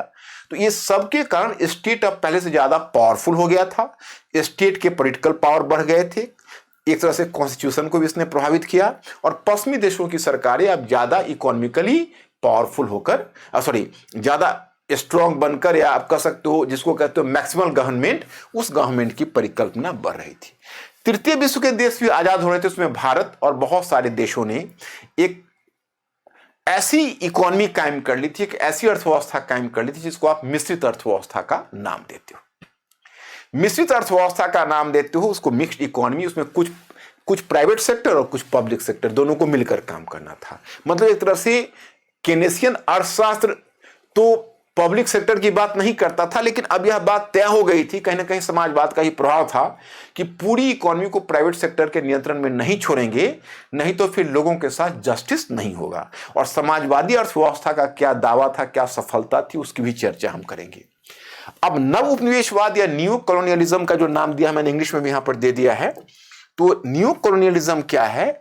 तो बहुत सारे बहुराष्ट्रीय कंपनियां बनी, पश्चिमी कंपनियां, और वह जाके दुनिया के रिसोर्सेस को, चूंकि डायरेक्ट तो अब वो कब्जा नहीं कर सकते थे, they could not have the political control, लेकिन दुनिया का इकोनॉमिक कंट्रोल ये शक्तियां कर रही थी। अब आपकी इकोनॉमी के बहुत सारे सेक्टर में, अफ्रीकन कंट्रीज के इकोनॉमी पर, साउथ ईस्ट एशियन कंट्रीज की इकोनॉमी पर, बहुत सारे ऐसी इकोनॉमी थे, उसके एक पार्ट पर इनको नियंत्रण था, इनका नियंत्रण था, इनका पावरफुल नियंत्रण था, कंट्रोल था। अरब क्षेत्र में गए तो पेट्रोलियम भंडार पर ही नियंत्रण कर लिया। जिस प्रकार से ये मल्टीनेशनल कंपनी रिसोर्सेस पर कब्जा करके बैठे हुए थे। तो माय स्टूडेंट्स, इस तरह से सेकेंड वर्ल्ड वॉर के बाद एक नया वर्ल्ड ऑर्डर इस्टेब्लिश हुआ। अब इसी के बाद आपको मैं यहां पर आप इसका रेलिवेंस अब पता चलेगा आपको इसका, कि अब ये 5 घटनाएं होंगी, जो 5 घटनाएं इन पूरी विश्व अर्थव्यवस्था को तोड़कर दुनिया को 21वीं सदी में ला देगी। तो इन 5 घटनाओं को हम लोग देखेंगे। इन 5 घटनाएं कैसे घटित हुई उसको देखना है, इस पर थोड़ा नजर डालिए।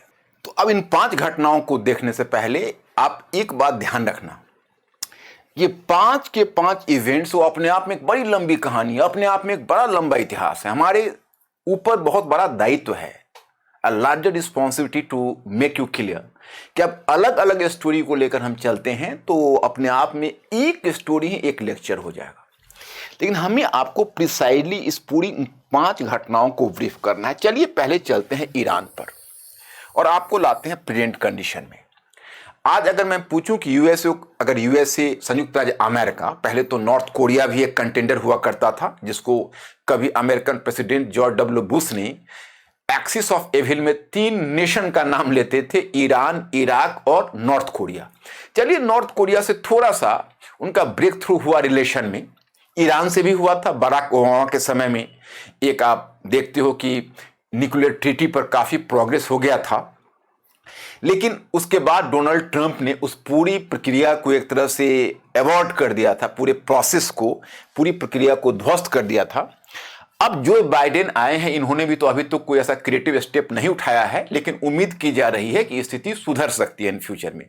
उसकी चर्चा कभी हम आगे करेंगे।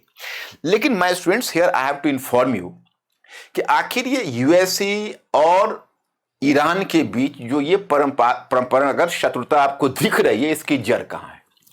तो मैंने जैसा कि आपको पीछे बताया है, कोल्ड वॉर शुरू हो गया है। और कोल्ड वॉर शुरू होने का मतलब है सोवियत रूस यानी पूर्वी यूरोपीय गुट और इधर वेस्टर्न गुट, वेस्टर्न ब्लॉक जिसका लीडर यूएसए है, उधर यूएसएसआर लीडर है। दोनों की कोशिश यह है कि दुनिया के जितने देश हैं, अधिक से अधिक देशों को हम अपने प्रभाव क्षेत्र में लाएं। तो इसी क्रम में क्या हुआ कि देखो, आज जिसे आप कहते हो इस्लामिक फंडामेंटलिज्म और बहुत हद तक जो टेररिज्म का रूप लिया है, उसमें जो वेस्टर्न इंटरवेंशन है उसका भी बहुत बड़ा दोष है। एक तो चूंकि मैंने फर्स्ट वर्ल्ड वॉर वाले एरिया को अभी लिया नहीं, लेकिन कभी मैंने अपने लेक्चर में कहीं चर्चा की होगी कि प्रथम विश्व युद्ध के बाद फर्स्ट वर्ल्ड वॉर में अरब राष्ट्रवाद के साथ धोखा हुआ था। जैसे पैलेस्टाइन लोगों के साथ धोखा किया गया, तो अरब नेशनलिज्म के साथ भी धोखा हुआ था, अरब राष्ट्रवाद। यानी वायदा किया गया था हुसैन और फैसल जैसे 2 महत्वपूर्ण अरब नेता को कि आपको एक यूनिफाइड अरब एम्पायर, एक संयुक्त अरब राष्ट्र का निर्माण किया जाएगा। लेकिन उनके इस प्रॉमिस को नहीं निभाया गया और बाद में उसे कई टुकड़ों में बांटकर छोटे छोटे अरब राष्ट्र बना दिए गए।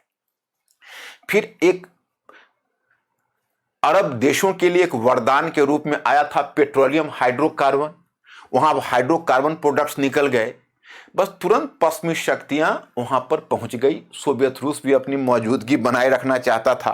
वैसे अगर पीछे आप इतिहास में जाएंगे, जिसको आप कोलोनाइजेशन कहते हो, औपनिवेशीकरण, तो आपको पता चलता है कि ईरान प्रत्यक्ष रूप से किसी का उपनिवेश नहीं रहा था, किसी एक कंट्री का कॉलोनी नहीं रहा था, लेकिन ईरान पर 2 देशों ने अपना दबदबा बनाए रखा था।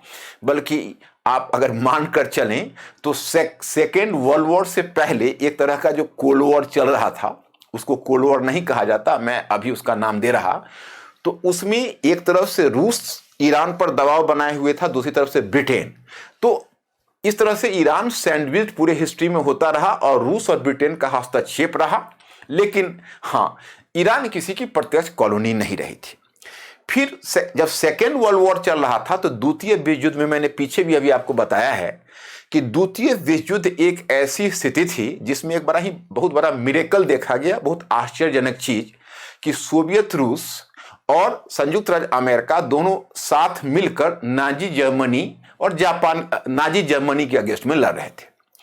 तो उसी क्रम में क्या हुआ कि ईरान का जो शासक हुआ करता था, पहले वो ओल्ड पहलवी, एक्चुअली वहां का शासक को राजा शाह पहलवी, अभी मैं चर्चा करूंगा, उसके पिता हुआ करते थे, उनको भी राजा पहलवी ही कहा जाता। तो जो राजा पहलवी था वो 1941 की बात है, सेकेंड वर्ल्ड वॉर चल रहा है, और सेकेंड वर्ल्ड वॉर के मध्य उसने अपना झुकाव जर्मनी की तरफ दिखा दिया। इसी पर सोवियत रूस और ब्रिटेन ने हस्तक्षेप करके रजा पहलवी को हटाया। और उसी समय एक महत्वपूर्ण नेता के रूप में ईरान में एक नेता का उद्भव हो रहा था जिसका लेफ्टिस्ट आइडियाज था। लेफ्टिस्ट का मतलब है वामपंथी विचार, और बहुत ही नेचुरल है। देखो, मैं आपको मैप भी दिखाऊंगा तो आपको पता चलेगा कि अगर आप मैप पर भी आप देखेंगे तो प्रायः आपको एक बात नजर आएगी। जैसे देखिए, आप अगर मैप पर देखेंगे तो यह ईरान है। आज जितना तुर्कमेनिस्तान, तजाकिस्तान आप देख रहे हैं, अफगानिस्तान तो उसके जस्ट बगल में है, ये सब कभी सोवियत रूस का पार्ट हुआ करता था। अब तो आप सोवियत रूस को विघटन के बाद देख रहे हो, तो सोवियत रूस इधर नॉर्थ से है और वहां पर एक कम्युनिस्ट गवर्नमेंट स्थापित है, तो जाहिर है कि यहाँ पर कम्युनिस्ट विचारधारा का प्रभाव होगा। तो उसी में एक नेता का उद्भव हुआ जो प्रधानमंत्री बन गया था, प्राइम मिनिस्टर, और उसका नाम था मोसादेक। उसका नाम क्या था? मोसादेक उसका नाम था। और जो मोसादेक था वो लेफ्टिस्ट माइंडेड था, यानी वो लेफ्टिस्ट माइंडेड का मतलब उसका समाजवादी विचार था, और वो चाहता था कि ईरान में समाजवादी परिवर्तन हो। तो सबसे बड़ी बात जो अखर रही थी उस समय अरब देशों को, जो पेट्रोलियम उत्पादक देश थे, क्योंकि पेट्रोलियम का महत्व तो काफी बढ़ चुका था। आपको पता है कि पेट्रोलियम एक ऐसा हाइड्रोकार्बन था जिसके लिए इंटरनल कंबस्टन इंजन चाहिए। आप लोगों ने शायद पढ़ा होगा इसे अपने हायर सेकेंडरी क्लास में। तो इंटरनल कंबस्टन इंजन का जब आविष्कार हुआ, जब इन्वेंशन हो गया, तो पेट्रोलियम का महत्व काफ़ी बढ़ गया। ऑटोमोबाइल इंडस्ट्री, फिर उसके बाद तो आप देखते हो एरोप्लेन्स वगैरह, बहुत सारे एयरक्राफ्ट सब तो उसी के प्रिंसिपल पर चलने लगे। तो उसमें क्या हुआ कि अब पेट्रोलियम का इतना डिमांड बढ़ गया पश्चिमी देशों के द्वारा, तो उनके पास पेट्रोलियम भंडार तो थे लेकिन तकनीकी नहीं थी, टेक्नोलॉजी नहीं थी। और जो पश्चिमी कंपनियां, पश्चिमी देश थे, वेस्टर्न कंट्रीज थे, उन्होंने अपनी अपनी मल्टीनेशनल कंपनीज स्थापित कर ली। और ये मल्टीनेशनल कंपनी, उसको कहते हैं बहुराष्ट्रीय कंपनियां, वह वहां जाकर तेल का प्रोडक्शन करने लगी। तो दोनों के बीच एक तरह से आप कहिए तो करार हुआ, कॉन्ट्रैक्ट हुआ कि चलिए आपके पास कच्चे माल हैं, हम प्रोडक्शन करेंगे और हम इसके बदले आपको रॉयल्टी देंगे। रॉयल्टी देंगे का मतलब है कि पश्चिमी कंपनियां तेल खोदती, उसको रिफाइन करती, मतलब उसको रिफाइन करती, रिफाइनरी का डेवलपमेंट करके, और फिर रिफाइन करने के बाद वह उसको मार्केटाइज करती, बाजार में बेचती, और बाजार में बेचने के बाद जो पैसा होता उसमें एक रकम, एक पार्ट ऑफ अमाउंट उनको रॉयल्टी के रूप में देती।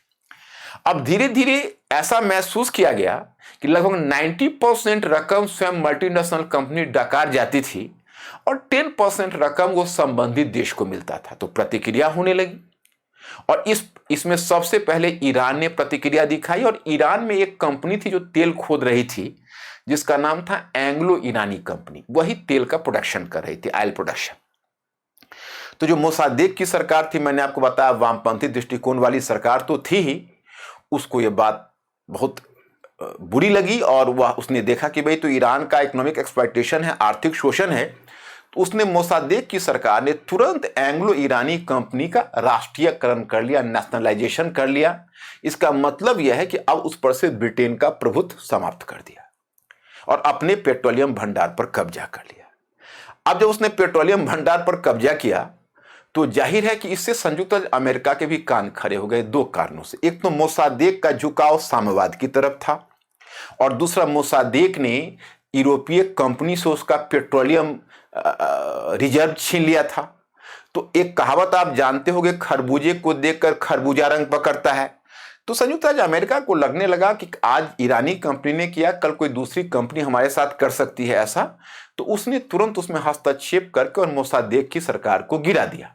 और चूंकि उस सरकार का साम्यवादी रुझान था, और बदले में जो पुराना रजा पहलवी था, उसका बेटा 21 वर्ष की एज का था, 1941 में ही उसको सत्ता में ला दिया गया था, जिसका नाम था रजा शाह पहलवी। उसमें थोड़ा वेस्टर्नाइज आउटलुक उसका था।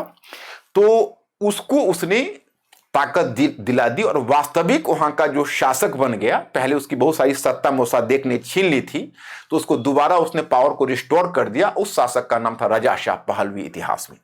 अब वो सरकार बन गई प्रो अमेरिकन, मतलब कि अब ईरान से रूस का पत्ता कट गया और वहां आ गया, अमेरिका हावी हो गया।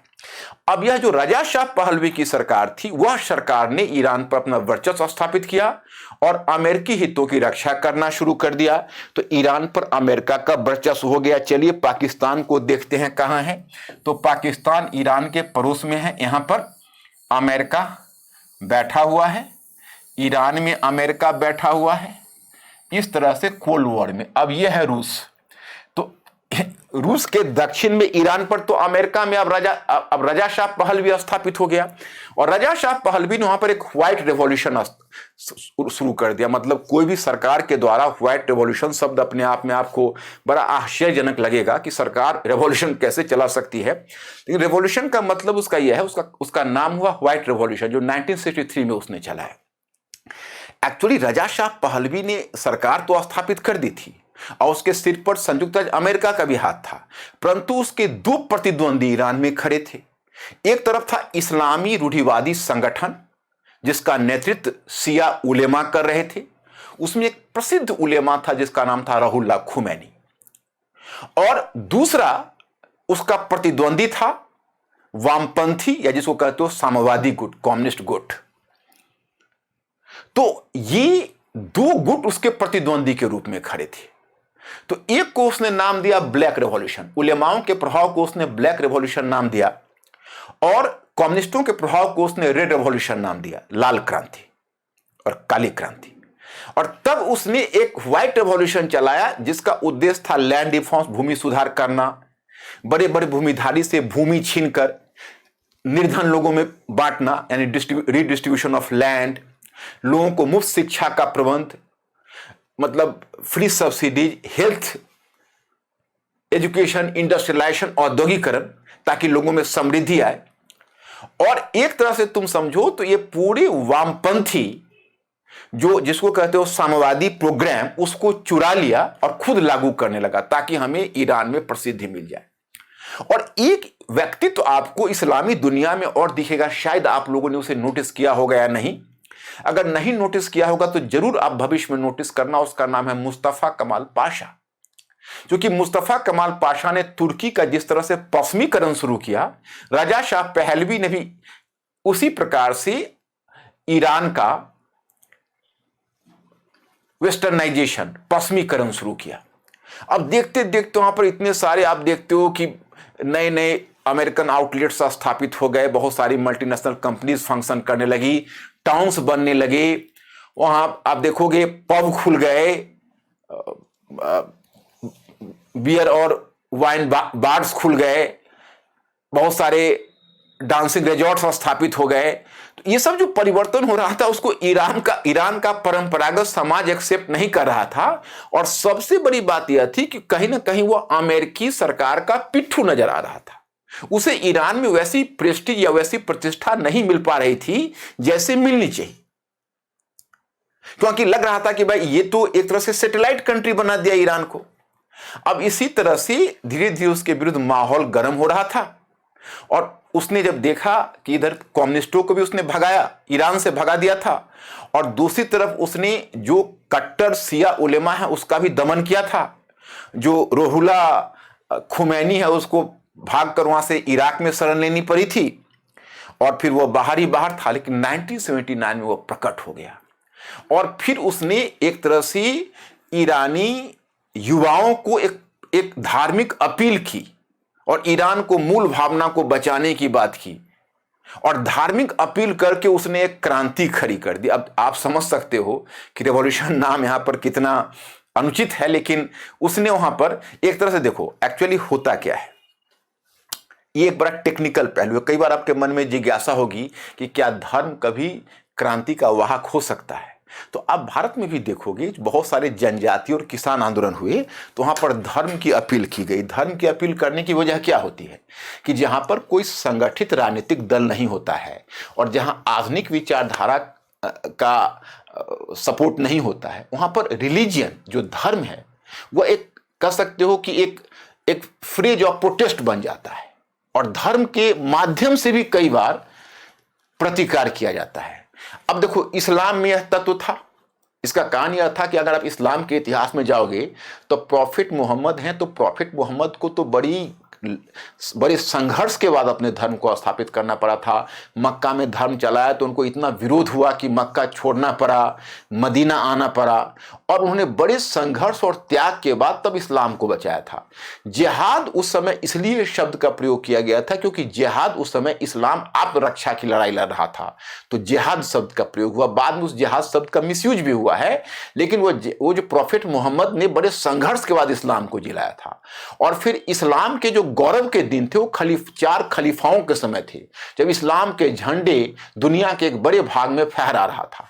तो वैसे जो परंपरागत इस्लामी समाज था जहां पर आधुनिक विचारधारा का समर्थन नहीं था, तो वहां पर उस तरह की जो प्रॉफिट हैं, मोहम्मद हैं, उनके जो शब्दावली, उनकी जो अपील, उनको कुरान में की जो कुछ बातें थी, उन्हीं को आधार बना के वो कहीं ना कहीं एक क्रांति का आह्वान करते थे और कहते थे दारुल हर्ब को दारुल इस्लाम बनाना, हमें पूरी दुनिया में मतलब इस्लाम के झंडे को फहराना है। तो ये अपील कई बार क्या होता था कि उनके लिए यही क्रांति का आधार बन जाता था। क्योंकि अब मॉडर्न फ्रांस की क्रांति की तरह लिबर्टी, इक्वलिटी, फ्रैटर्निटी तो वहां नहीं है, लेकिन वहां पर वही धार्मिक अपील वहां क्रांति के तत्व के रूप में उपस्थित हो जाता था। वही ईरान में हुआ।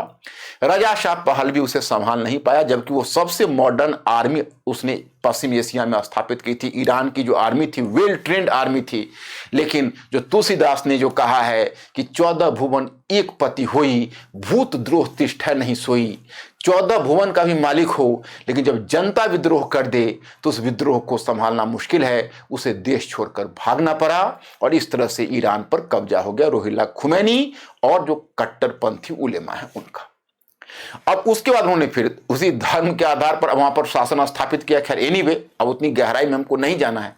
एक बात मैं बताना चाहता हूं, एक अप्रिय घटना हुई कि कुछ महीनों के बाद ये नवीन विचारों, अब कह सकते हो नवीन नहीं, धार्मिक उग्रपंथ से प्रेरित ईरानी युवाओं के समूह ने धर्म को अपील करते हुए जाकर अमेरिकी दूतावास पर हमला कर दिया और 66 अमेरिकन राजनयिकों को बंदी बना लिया। पूरी दुनिया हतप्रभ रह गई, क्योंकि एक तरह से आप कहोगे तो जेनेवा का जो इंटरनेशनल नॉर्म्स है उसके अगेंस्ट में भी जा रहा था, लेकिन ईरानी उसको अपने ढंग से एक्सप्लेन कर रहे थे।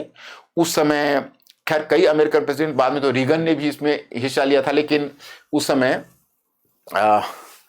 American president, just I am forgetting the name, तुरंत याद आ जाएगा, मैं आपको बताऊंगा। तो खैर अब इंटरवेन इस मामले में किया गया, लेकिन इस इंटरवेंशन के बाद भी 2.5 वर्ष तक ये हॉस्टेज क्राइसिस चलते रहे। हालांकि कुछ इस तरह के जो बंदी बनाए गए लोग थे उनको लौटा भी दिया गया था, लेकिन 53 लोग लगभग 2.5 वर्ष तक बंदी रह गए इसमें। और 2.5 वर्ष 2.5 वर्ष नहीं कर सकते, 444 दिन नॉर्मली करते हैं, 444 डेज। तो इस प्रकार से आप देखते हो कि ये, और उसी समय से संयुक्त राज्य अमेरिका और ईरान की शत्रुता हुई। और यहाँ ईरान में जो इस्लामिक फंडामेंटलिज्म आया वो फॉरेस्ट फायर की तरह बाकी क्षेत्रों में फैलता चला गया।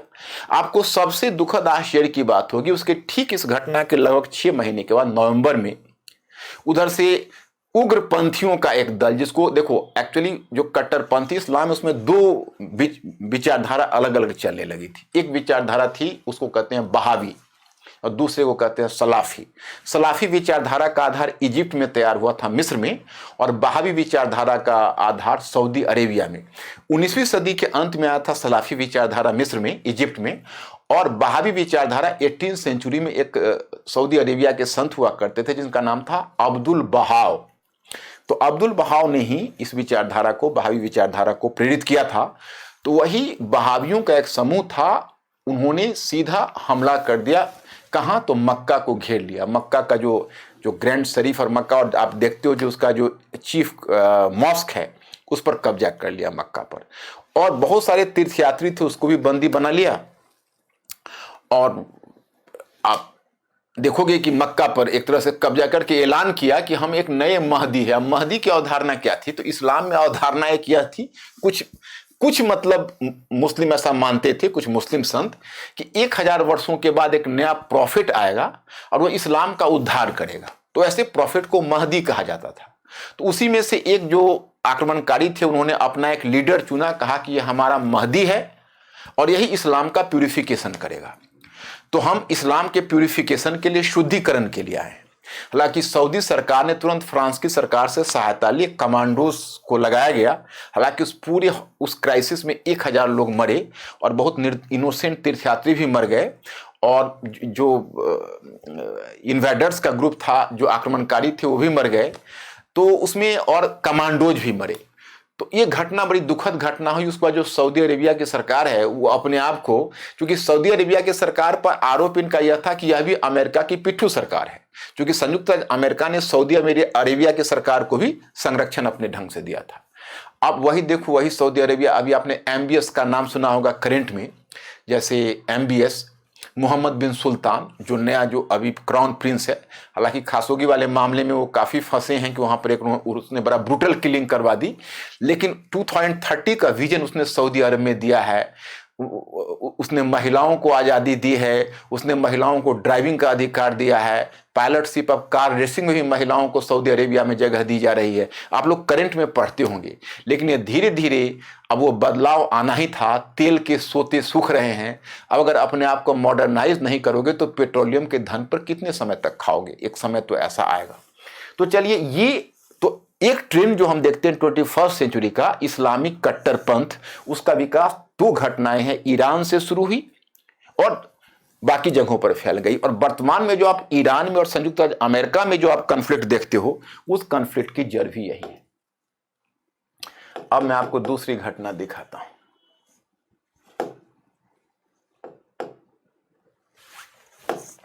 तो यहां पर मैंने दोनों चीज आप लोगों को यह मैंने डाल दिया है।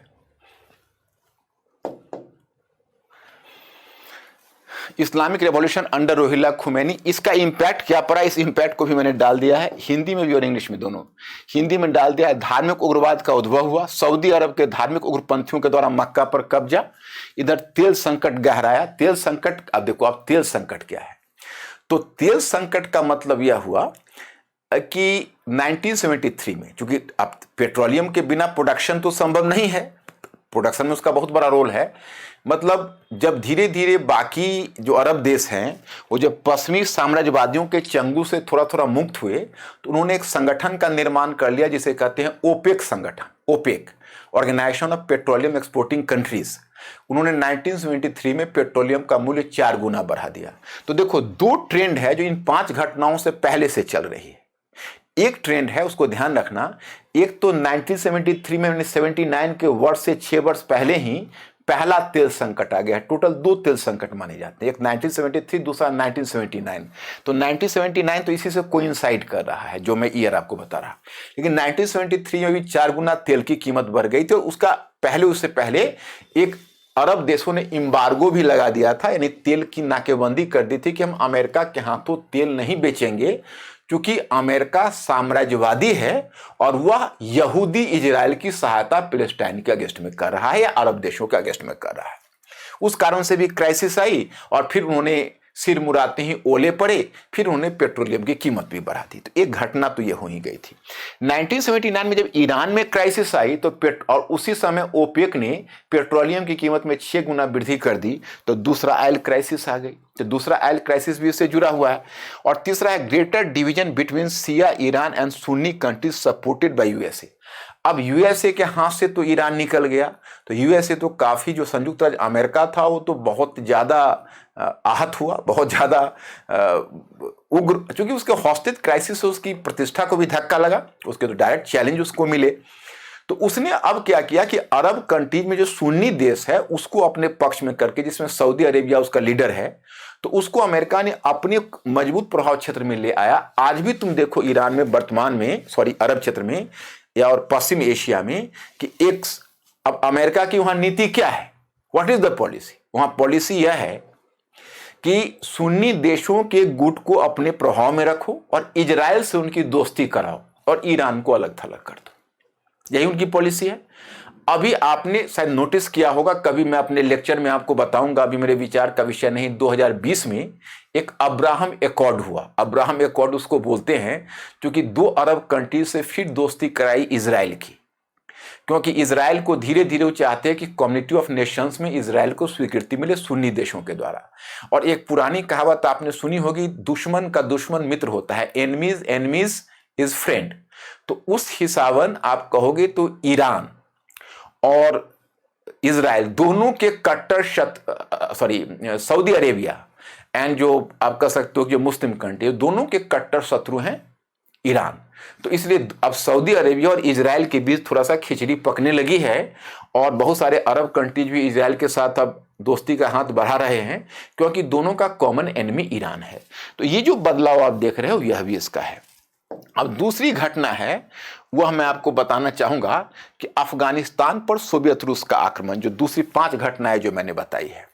अब देखो अफगानिस्तान का क्या स्ट्रेटेजिक इंपॉर्टेंस है वो तो मैंने पीछे भी आपको बताया होगा, अभी भी मैं आपको बता रहा। देखिए इसका अफगानिस्तान का स्ट्रेटेजिक इंपॉर्टेंस ये है कि ये रहा अफगानिस्तान, ये सेंट्रल एशिया में है और यह एक तरह से हार्टलैंड है।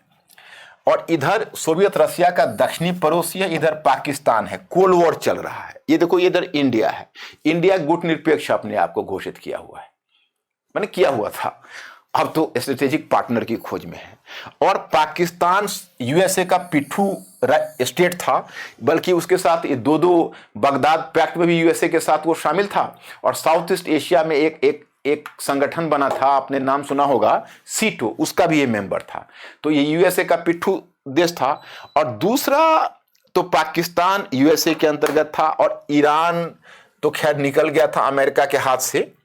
और अब हाँ, पहले ईरान भी था, मतलब आप मान के चलो 1979 तक तो ईरान भी था अमेरिका के प्रभाव में, जब तक राजा शाह पहलवी था। तो ईरान और पाकिस्तान दोनों अमेरिका के पिट्ठू राज्य रहे थे 1979 से पहले। और अफगानिस्तान में मुद्दा यह हुआ था कि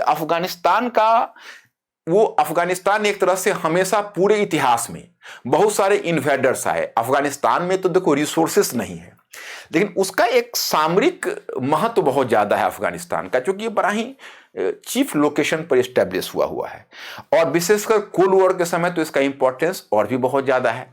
इतिहास में ईरान की तरह तुम देखोगे यहां पर बहुत सारे कट्टर उलेमाओं का बहुत ज्यादा प्रभाव नहीं था, बल्कि अफगानिस्तान में मुख्य रूप से आप विभाजन देखोगे तो ट्राइबल विभाजन है, जनजातीय विभाजन। पख्तून है अलग, हजारा है, इस तरह से बहुत सारे ट्राइब्स हैं जो अलग है और उन ट्राइब्स के बीच राइवलरी भी है।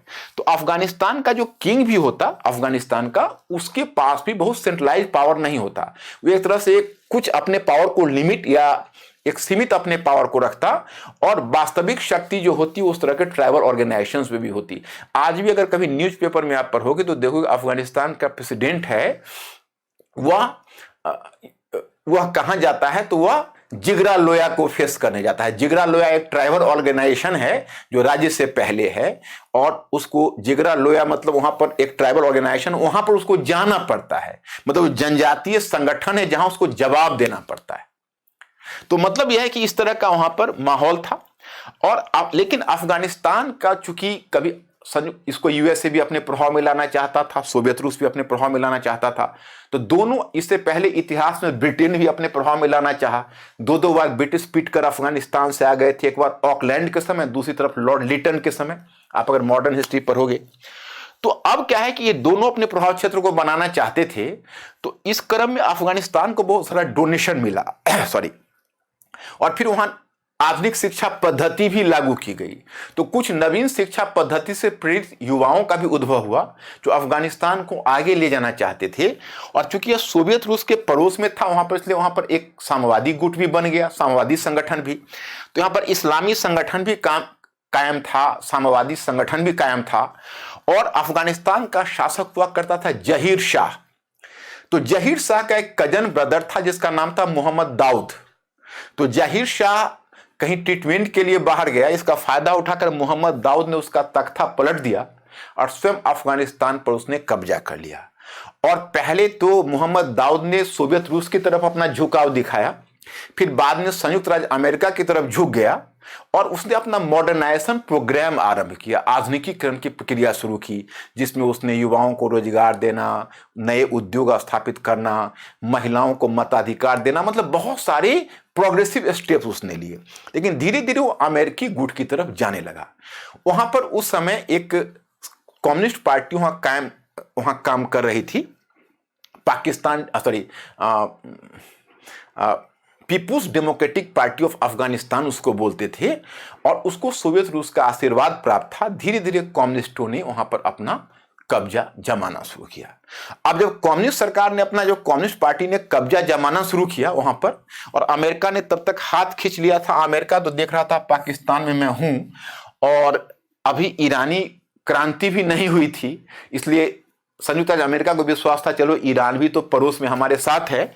इन द मीन टाइम क्या हुआ कि ईरान भी उसके हाथ से निकल गया, संयुक्त राज्य अमेरिका के हाथ से निकल गया। इधर अफगानिस्तान में जब कम्युनिस्टों का प्रभाव बढ़ने लगा तो वहां बहुत सारे ऐसे ट्राइबल ऑर्गेनाइजेशंस थे, जनजातीय संगठन थे जो इस्लामी विचारों से प्रेरित थे। तो ऐसे संगठनों ने तुरंत अफगानिस्तान पर की सरकार के विरुद्ध एक जंग छेड़ दिया। तो अब ऐसा लगा सोवियत रूस को कि अब यहां से हमारे पांव उखड़ जाएंगे। तो सोवियत रूस ने तुरंत अपनी एक सेना भेज दी। उसमें सोवियत रूस का हेड कौन हुआ करता था, तो उसका नाम था ब्रेजनेव, अमेरिकन, उसमें सोवियत रूस का प्रेसिडेंट और कम्युनिस्ट पार्टी का चीफ सेक्रेटरी था ब्रेजनेव। तो ब्रेजनेव ने अपनी सेना भेज दी। वही अफगानिस्तान वाटरलू बन गया सोवियत रूस के लिए। इसी के साथ दूसरा कोल्ड वॉर शुरू हुआ। जो हाल अमेरिका को वियतनाम में हुआ, वही सोवियत रूस का अफगानिस्तान में हुआ। उसका पूरा रिसोर्सेस लग गया। और इधर जब संयुक्त राज्य अमेरिका ने देखा कि भाई हमें मौका है, हम अच्छे ढंग से सोवियत रूस को यहां परास्त कर सकते हैं, तो यहीं पर पाकिस्तान को उसने अपनी जमीन बना ली। और यहां अफगानिस्तान में चूंकि कम्युनिस्टों के आतंक से बहुत सारे जो परंपरावादी मुस्लिम जो भागकर पाकिस्तान में आए थे, तो पाकिस्तान ने कट्टर पंथ को बढ़ावा देकर यहां तालिबानी संगठन का निर्माण किया। और तालिबानी संगठन को आशीर्वाद किससे मिला, तो संयुक्त राज्य अमेरिका से भी मिला। अब देखिए, अब वही फ्रैंकेस्टीन हो गया, भस्मासुर की तरह अमेरिका के माथे पर हाथ रख दिया। लेकिन पाकिस्तान स्पॉन्सर्ड तालिबानियों ने तब यहां पर चूंकि सोवियत रूस के अगेंस्ट में जंग लड़ना था, हालांकि सोवियत रूस को तो हार कर वहां से जाना पड़ेगा, लेकिन उसी में अमेरिका ने जिस जिन को भड़का दिया, वह जिन कैसे शांत होगा, वो अपने आप में बड़ी चुनौती थी। क्योंकि यह तो अमेरिका की ही देन थी। और जिसे आप कहते हो कट्टरपंथ, आप कहते हैं कि संयुक्त राज्य अमेरिका का एक मिलिट्री ऑफिसर हुआ करता था, डिफेंस ऑफिसर या कोई उसका चीफ ऑफ स्टाफ था, व्हाट एवर माइट बी, उसका स्टेटस मुझे याद नहीं।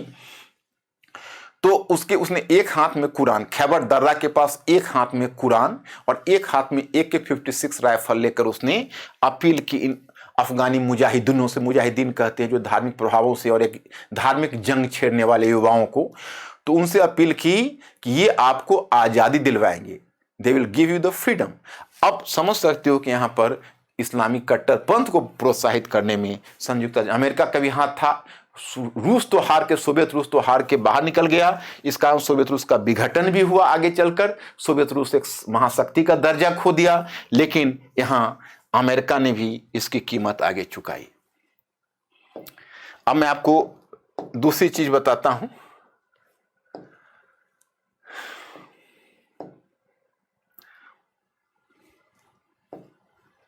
हाँ, तो अफगानिस्तान पर सोवियत रूस के आक्रमण का हमने 3 प्रभाव यहां दिखा दिया है, पीपीटी में आप देख लेना। एक प्रभाव हमने दिया है कि decline of Soviet Russia as a super power के रूप में सोवियत रशिया का पतन हो जाएगा, क्योंकि वो अफगानिस्तान के मुद्दे में ऐसा उलझेगा, उबर नहीं पाएगा। दूसरा, इनकरेजमेंट ऑफ रिलीजियस एक्सट्रीमिज्म, धार्मिक उग्रवाद को प्रोत्साहन, जो मैंने कहा कि भाई इस तरह के धार्मिक उग्रपंथ को संयुक्त राज्य अमेरिका ने ही बढ़ावा दिया। तीसरा, अलायंस बिटवीन तालिबान एंड अल कायदा। अब ये जो देखते हो यहाँ पर जो ओसामा बिन लादेन वाली घटना हुई, वह भी क्या हुआ, अंत में सोवियत रूस को हराकर तालिबानियों ने कब्जा कर लिया था। और तालिबानियों का मुखिया जो मुल्ला उमर था, उसी ने तो ओसामा बिन लादेन को अफगानिस्तान में शरण दी थी।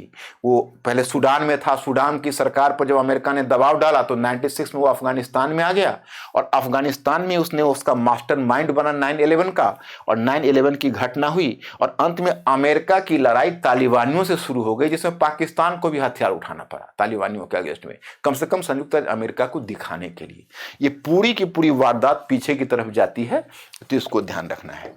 अब देखिए, अब एक जो मैंने तीसरी घटना आपको बताई कि advent of John Paul second as a new pope, एक नए पोप के रूप में जॉन पॉल द्वितीय का आगमन, यह अपने आप में महत्वपूर्ण बात यह थी कि आप एक बात जानते होंगे, कम्युनिज्म या साम्यवाद, कार्ल मार्क्स ने ही कहा था कि धर्म एक अफीम है, मतलब religion is the opiate of society. तो अगर धर्म अफीम है तो धर्म को तो कम्युनिस्ट हमेशा बैन करते थे, ओके। तो उसमें क्या हुआ कि चूंकि सोवियत रूस में तो कम्युनिस्ट गवर्नमेंट स्थापित हुई है, तो आप जानते हो, और मैंने पीछे आपको बताया है कि सेकेंड वर्ल्ड वॉर के मध्य स्टालिन ने शक्ति के बल पर पूर्वी यूरोपीय देशों में समाजवादी सरकारें स्थापित कर दी थी। तो वहाँ हर जगह तो धर्म पर एक तरह की पाबंदी थी, तो और पश्चिमी देशों में धार्मिक आज़ादी थी। लेकिन देखो, धर्म एक ऐसा भाव होता है, इतना एक नेचुरल भाव होता है जिसको कार्ल मार्क्स नहीं समझ सका, कम्युनिस्ट नहीं समझ सके, कि उस भाव को दबाना बहुत मुश्किल होता है। जिसको आज़ादी और धर्म की लत लग जाती है, वैसे दीवानों को आप गन से नहीं दबा सकते। ये साम्यवादी नहीं समझ पाए, और लोगों के मन के अंदर धर्म की बात तो थी ही। और आप जानते हो कि पूरी जो वेटिकन सिटी में जो रोमन कैथोलिक वर्ल्ड है, उसमें समय समय पर एक पोप का चयन होता था। तो पहले जॉन पॉल फर्स्ट का चयन हुआ था, और ये घटना 1979 की है। लेकिन उनका जो चयन हुआ तो शायद 36 या 37 दिनों के बाद, एग्जैक्ट डेट हमें याद नहीं है, उनका अचानक हार्ट अटैक हुआ और देहावसान हो गया, उनका डेथ हो गया। तो उस डेथ के बाद फिर तुरंत एक दूसरा पोप का चयन हुआ, जिनका नाम है जॉन पॉल द्वितीय। शायद वहाँ के जो कार्डिनल्स थे, कार्डिनल्स कहते हैं, जैसे पहले पादरी होते उसके ऊपर कार्डिनल्स होते, और कार्डिनल्स ही पोप को चुनते थे। तो कार्डिनल्स को लगा कि कहीं ना कहीं ऊपर गॉड का कुछ सिग्नल है कि अब हमको नॉन इटालियन किसी पोप को चुनना चाहिए, क्योंकि लगातार इटली के ही पोप चुने जा रहे थे। एक बार हंगरी के पोप 456 वर्ष पहले चुने गए थे, उसके बाद इटालियन पोप ही निरंतर चुने जा रहे थे। तो जॉन पॉल द्वितीय का चुनाव हुआ। अब जॉन पॉल द्वितीय का चुनाव हुआ, आप समझ सकते हो, उसी समय पोलैंड और पूर्वी यूरोप के समाजवादी देशों में हलचलें मच गई। उनको लगा कि यह पश्चिमी देशों का गेम प्लान है कि जब आप पोलैंड में पोप को चुन दोगे, तो पोलैंड के पोप, जिस समय पोलैंड में का ओरिजिन का कोई पोप चुना जाएगा, तो कम्युनिस्ट कंट्री पोलैंड में हलचलें मच जाएंगी और लोगों में एक धार्मिक उन्माद आ जाएगा। वही हुआ, पोप का चयन होते ही सीधे पूर्वी यूरोप के देशों में हलचलें मच गई। उनके अंदर का दबा हुआ रोमन कैथोलिक भाव उभरने लगा। दूसरा, पोप ने एक और काम किया, उन्होंने घोषणा कर दी कि हम अपने देश की यात्रा करेंगे, यानी पोलैंड की यात्रा करेंगे। अब पोलैंड की यात्रा से पोलैंड के लोगों में ही सिर्फ उत्साह नहीं था, पूर्वी यूरोप के देशों में और सोवियत रूस के देशों में भी उत्साह था। सोवियत रूस का जो हेड था ब्रेजनेव, वह ब्रेजनेव ने पोलैंड के का जो गवर्नमेंट था उसको समझाया कि आप किसी तरह से पोप की यात्रा को आप रोक दो, आप नहीं जानते हो इसका क्या इंपैक्ट होगा। लेकिन जो पोलैंड का गवर्नमेंट है उसने कहा कि हम रोक नहीं सकते, लोगों के उन्माद को कैसे रोक सकते। और वही हुआ, पोप ने यात्रा की। डायरेक्ट तो उसने गवर्नमेंट को चैलेंज नहीं किया, ना गवर्नमेंट को डायरेक्ट क्रिटिसाइज किया, परंतु उसका एक एक स्पीच कम्युनिज्म के अगेंस्ट में जा रहा था। अब उसके बाद देखोगे, जब जिसको तुम कहते हो काउंटर रेवोल्यूशन, जो कम्युनिज्म के अगेंस्ट में रेवोल्यूशन जो 1989 से शुरू हुई, वो पोलैंड से ही शुरू हुई, 1988 से ही, लेक वालेशा, और फिर देखते देखते पूर्वी यूरोप के देशों में फैल गई। और कितना उत्साह था लोगों में जॉन पॉल द्वितीय के लिए कि पोलैंड के पड़ोस में जो सोवियत रूस का जो स्टेट था, वहां के लोग भी बॉर्डर तक आए थे, क्योंकि हम बॉर्डर से कम उनका पोप का दर्शन पा सके। तो मतलब यह है कि किस प्रकार से इसने जॉन पॉल, तो वही मैंने उसका इंपैक्ट बताया कि पूर्वी यूरोप के समाजवादी देशों में परिवर्तन की लहर, मतलब नई विश्व व्यवस्था की एक विशेषता क्या होगी, साम्यवाद का, समाजवादी व्यवस्था का विघटन समाजवादी सरकारों का पतन, उसमें यह फैक्टर एक बहुत बड़ी भूमिका निभाएगा जॉन पॉल सेकंड का। मुझे एक बहुत ही अच्छा क्रिस्टिन कैरेल ऑथर है, 2013 में उसने बुक लिखी द स्ट्रेंज रेवेल्स। मेरा यह लेक्चर उसी के बुक से प्रभावित है। मैं 2013 में ही मैंने वो बुक पढ़ा था और फिर उस बुक को मैंने फिर दोबारा पढ़ा, क्योंकि कुछ बुक्स जो मुझे बहुत इम्पैक्ट या प्रभावित किया, उसमें एक बुक यह भी है। तो वो मुझे इसलिए अपीलिंग लगी कि देखो कैसे ये लिंक कर रहा पीछे की घटना से, और कैसे मतलब फर्टाइल माइंड के स्कॉलर्स होते हैं, कैसे चीजों को जोड़ देते हैं आपस में। अब देखो यहां से समाजवादी व्यवस्था का विघटन हुआ, प्रोग्रेस ऑफ, अब जब समाजवादी व्यवस्था का विघटन होगा तो प्रोग्रेस ऑफ कैपिटलिज्म, पूंजीवाद की प्रगति होगी, तो पूंजीवाद की प्रगति हुई। अब देखिए, अब ब्रिटेन के नए प्रधानमंत्री के रूप में मार्गरेट थैचर का आगमन, the policy of economic liberalisation, आर्थिक उदारीकरण की नीति। अब यह टॉपिक भी आपके लिए बहुत ही दिलचस्प होगा कि आखिर ऐसा क्या था मार्गरेट थैचर। देखिए, मैंने आपको पीछे केनेसियन अर्थशास्त्र के बारे में बताया, हालांकि केनेसियन अर्थशास्त्र के बारे में मैं अपनी कई लेक्चर में आपको बता चुका हूं। और केनेसियन अर्थशास्त्र है ही ऐसा कि बातें घूम फिर कर वहीं कहीं ना कहीं यहां आ ही जाती है, इसे हम कितना भी रोकना चाहें। तो मैं यहां पर आपको यह कहना चाहूंगा कि जो the policy of economic liberalisation, जिसको आप आर्थिक उदारीकरण की नीति कहते हो, उसके जन्मदाता के रूप में मार्गरेट थैचर को दुनिया याद करती है। ब्रिटेन में दो पॉलिटिकल पार्टी हुआ करती, एक कहते हैं कंजर्वेटिव पार्टी, दूसरा का नाम है लेबर पार्टी। तो लेबर पार्टी ने पहले ही अपने एजेंडा में एक कार्यक्रम रखा था, और उस कार्यक्रम को क्या बोलते हैं, जो लेबर पार्टी के एजेंडे में है, कि वर्कर्स वेलफेयर प्रोग्राम। और मैंने आपको बताया कि केनेसियन अर्थशास्त्र की विशेषता क्या है। केनेसियन अर्थशास्त्र की विशेषता यह है कि वह मानकर चलता है, केनेसियन अर्थशास्त्र, कि सरकार को, जो मैं पीछे आपको बता चुका हूं, कि सरकार को अर्थव्यवस्था में सीधा हस्तक्षेप करके मांग प्रबंधन के लिए काम करना चाहिए, कि there should be direct intervention of the government in economy and the government had to work for demand management. मैंने आपको बताया कि जिसको आप क्लासिकल अर्थशास्त्र कहते हो, उसका है सप्लाई लेड ग्रोथ, इसका है डिमांड लेड ग्रोथ। इसका कहना है कि केवल प्रोडक्शन करने से तो मंदी आएगी ही आएगी, आपको प्रोडक्शन करने के साथ साथ मांग को भी, डिमांड को भी इकोनॉमी में बनाए रखना पड़ेगा। तो इसने जो फार्मूला बताया था, वो फार्मूला 1970s तक आकर असफल हो गया, क्योंकि इसने कहा कि देखो, जो गवर्नमेंट है उसके पास दो हथियार है। एक हथियार है टैक्स, वो टैक्स लगाए, और दूसरा हथियार है जिसको कहते हो एक्सपेंडिचर। एक्सपेंडिचर मतलब खर्च करे। जैसे अब अभी आपका जो नया बजट आया है, तो उसमें केनेसियन अर्थशास्त्र का प्रभाव है, मैंने एक लेक्चर भी दिया था, आपको याद होगा। तो 9.5% जो अभी आप जो फिस्कल डेफिसिट तक गवर्नमेंट सहन करने के लिए तैयार है, तो इसका मतलब मोटे तौर पर होता है कि सरकार अपनी तरफ से काफी खर्च करेगी। तो एक तरफ से वो टैक्स अर्जन करती है और दूसरी तरफ से उस टैक्स से वो खर्च पूरा करती है। लेकिन जिस समय मंदी की स्थिति होगी, उसमें उसको दोनों काम करना पड़ेगा, एक तरफ खर्च बढ़ाना पड़ेगा, दूसरी तरफ टैक्स कम करना होगा। तो हमारे इस बजट में थोड़ी जो सरकार की आलोचना हुई है वह यह हुई है कि सरकार ने इधर खर्च तो किया है, एक्सपेंडिचर तो बढ़ाया है, जिससे लोअर क्लास के लोगों को लाभ होगा, वर्कर्स को लाभ होगा, उससे उनके पास पैसे आएंगे। लेकिन जो 300 जिसको आप कहोगे 30 मिलियन, मतलब 30 करोड़, जो 300 मिलियन जो मिडिल क्लास के लोग हैं, उनके लिए टैक्स कम नहीं किया, हाँ टैक्स नहीं बढ़ाया है, यही बहुत है। तो खैर एनीवे, तो वो सरकार टैक्स कम करे, यहाँ खर्च को बढ़ाए, तो जाहिर है कि बजट डेफिसिट सरकार को होगा, जो राजकोषीय घाटे का रूप ले लेगा फिस्कल डेफिसिट का। तो जो डेफिसिट होगा, तो वो डेफिसिट से क्या होता है, जैसे डेफिसिट का मतलब ये हुआ कि आपने पैसा ज्यादा बाजार में, मतलब अब जितना डेफिसिट रहेगा उतना आप करेंसी छापोगे, तो बाजार में करेंसी ज्यादा आ जाएगी, गुड्स कम रहेगी, तो डिमांड बढ़ेगा, तो इन्फ्लेशन होगा।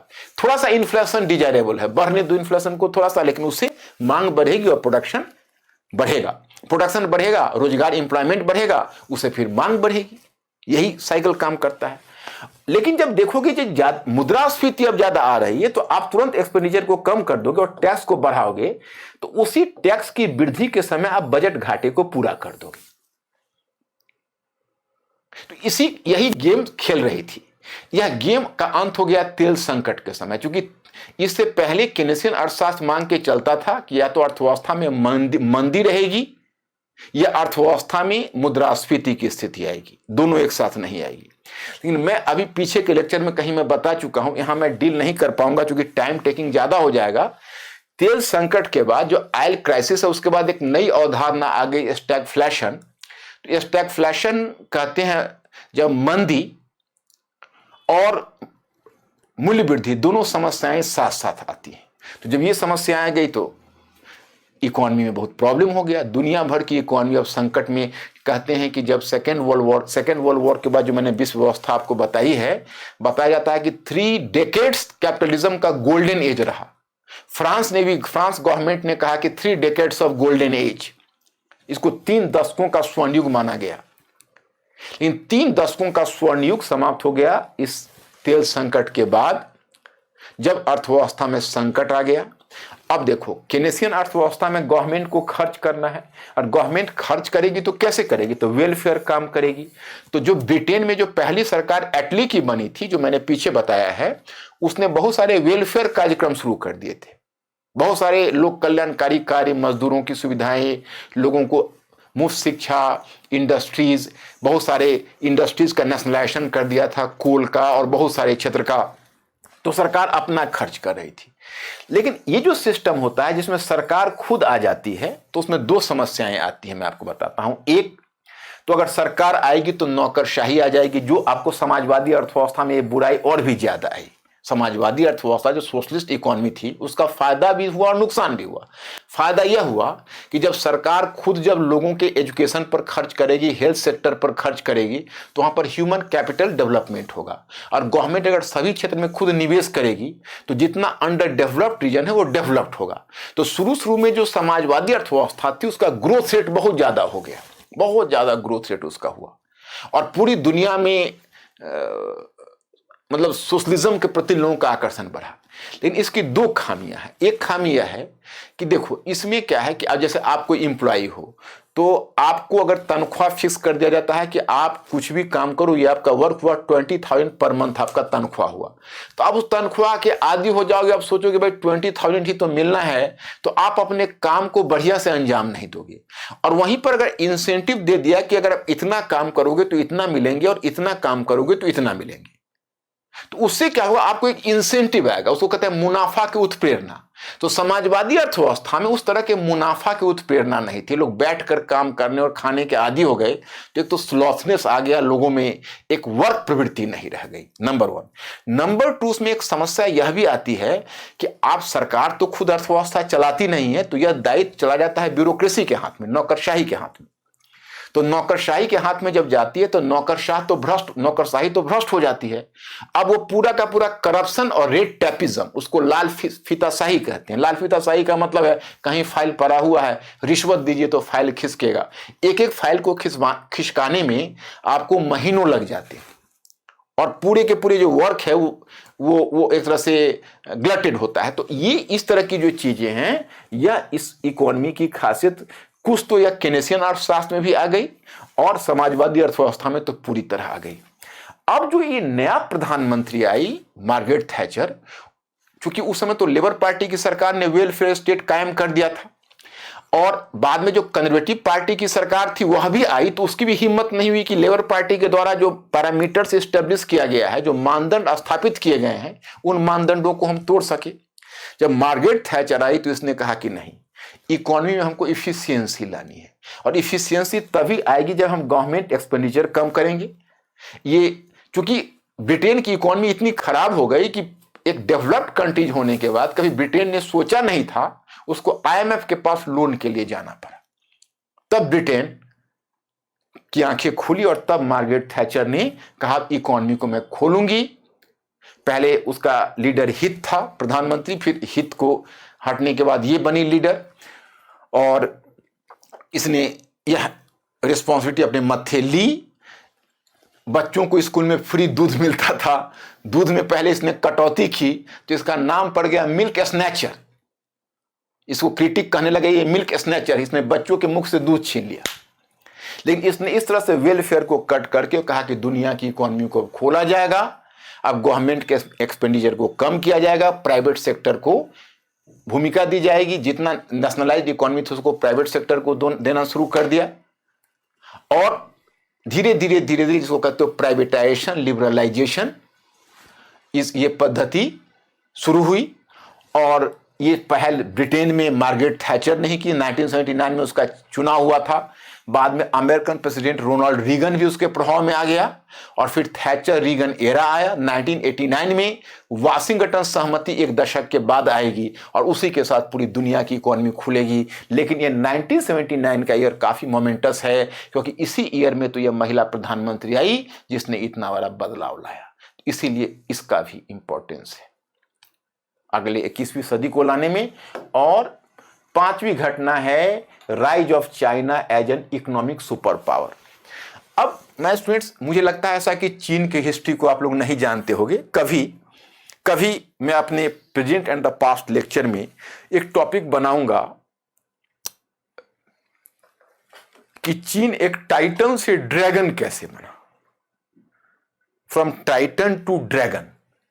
यह मैं कभी न कभी टॉपिक बनाऊंगा, तो मैं आपको यह चीज यहां पर बताऊंगा। खैर एनीवे, मैं आपको बताना चाहता कि चीन में क्रांति हुई। जैसे भारत जिस समय स्वतंत्रता हासिल कर रहा था, तो भारत ने एक देश ब्रिटेन से स्वतंत्रता हासिल की, और चीन पर 5 साम्राज्यवादी शक्तियों ने नियंत्रण बनाया हुआ था। हालांकि उसकी अपनी सरकार थी, लेकिन actual power was being enjoyed by the 5 western powers. तो उन सब से धीरे धीरे आजादी दिलाने में वहां के कम्युनिस्ट पार्टी का बहुत बड़ा योगदान है। और वो कम्युनिस्ट पार्टी से पहले वहां पर एक बुर्जुआ सरकार भी स्थापित थी, जिसको चियांग काई शेक की सरकार कहते हो। लेकिन एक कम्युनिस्ट पार्टी वहां काम कर रही थी, उसका बड़ा ही फायरी लीडर था माओ सेतुंग। तो माओ सेतुंग ने वहां पर एक क्रांति करके, और एक्चुअली क्रांति तो बहुत पहले से चली आ रही थी, फिर चाइना पर जापानी हमला हुआ, उसका एक बड़ा ही अलग इतिहास है जिसमें हमको जाना अभी संभव नहीं है। कुल मिलाकर आप यही देखिए कि 1949 में एक तरह से गृह युद्ध लड़ने के बाद, एक सिविल वॉर लड़ने के बाद, फिर चीन और सिविल वॉर को जीतने के बाद आज भी आप देखते हो ताइवान स्टेट की चर्चा है। अभी हाल फिलहाल भी भारत ताइवान संबंधों पर आया है। ताइवान भी तो चाइना का ही पार्ट है, लेकिन अमेरिकी छतरी के कारण वो बचा हुआ था। तो वो जो ताइवान जो आप देश देख रहे हो, वह भी चाइना का ही पार्ट था। तो माओ सेतुंग ने पूरे चीन पर कब्जा कर लिया, और चियांग काई शेक केवल ताइवान तक ही सीमित रह गया। फिर चीनी गणतंत्र की स्थापना हुई। अब देखो, माओ सेतुंग के साथ एक बात यह थी कि Mao Tsetung was a very, you can say, successful revolutionary. वो बड़ा ही सफल क्रांतिकारी था। लेकिन माओ सेतुंग की एक खासियत यह थी कि माओ सेतुंग वर्चुअली एक नेशन बिल्डर नहीं बन सका। उसने जो भी आर्थिक सुधार किए कुल मिलाकर विफल ही रहा।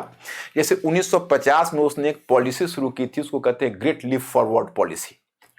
तो the great leap forward policy का मतलब हुआ कि हम अपनी इकोनॉमी को एक लंबी उछाल देंगे, और वो एग्रीकल्चर के विकास का एक कार्यक्रम रखा, फिर इंडस्ट्री के विकास का कार्यक्रम रखा।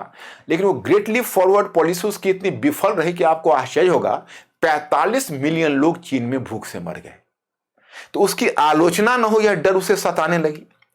और तभी 1956 में सोवियत रूस में एक घटना हो गई।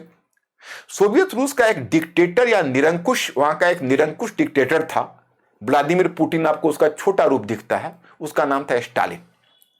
अब समझिए, स्टालिन ने लगभग सोवियत रूस में अपनी भूमि के सामूहिकीकरण कार्यक्रम को पूरा करने के लिए उसने कितना बड़ा प्रयास किया होगा। You will be surprise to know that कि उसने 50 लाख लोगों को निर्वासित किया और 10 लाख लोगों को मौत के घाट उतार दिया। लेकिन वो एक बड़ा सफल माना जाता है वहां का हेड ऑफ द गवर्नमेंट, क्योंकि सेकेंड वर्ल्ड वॉर को भी जिताया। उसको कल्ट फिगर की तरह लोग मानते थे, सेमी गॉड का दर्जा देते थे। लेकिन जब 1953 में उसका डेथ हुआ तो उसका उत्तराधिकारी हुआ ख्रुश्चेव। तो ख्रुश्चेव स्टालिन के नीति का विरोधी था, और ख्रुश्चेव ने डी स्टालिनाइजेशन की पॉलिसी चलाई कि स्टालिन के प्रभाव को प्रशासन पर से कम करो। और फिर ख्रुश्चेव ने 1956 में कम्युनिस्ट पार्टी की 20वीं सम्मेलन हुआ, वो वर्ल्ड कॉन्फ्रेंस रूस में, सोवियत रूस में।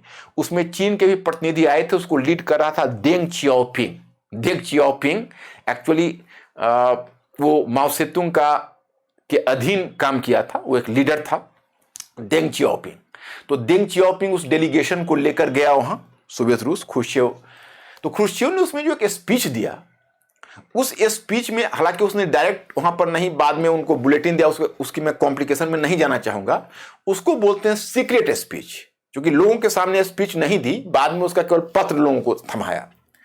केवल अपने सोवियत कार्यकर्ता के समक्ष उसने एक स्पीच दी, उसमें उसने खुलकर स्टालिन की नीति की आलोचना की।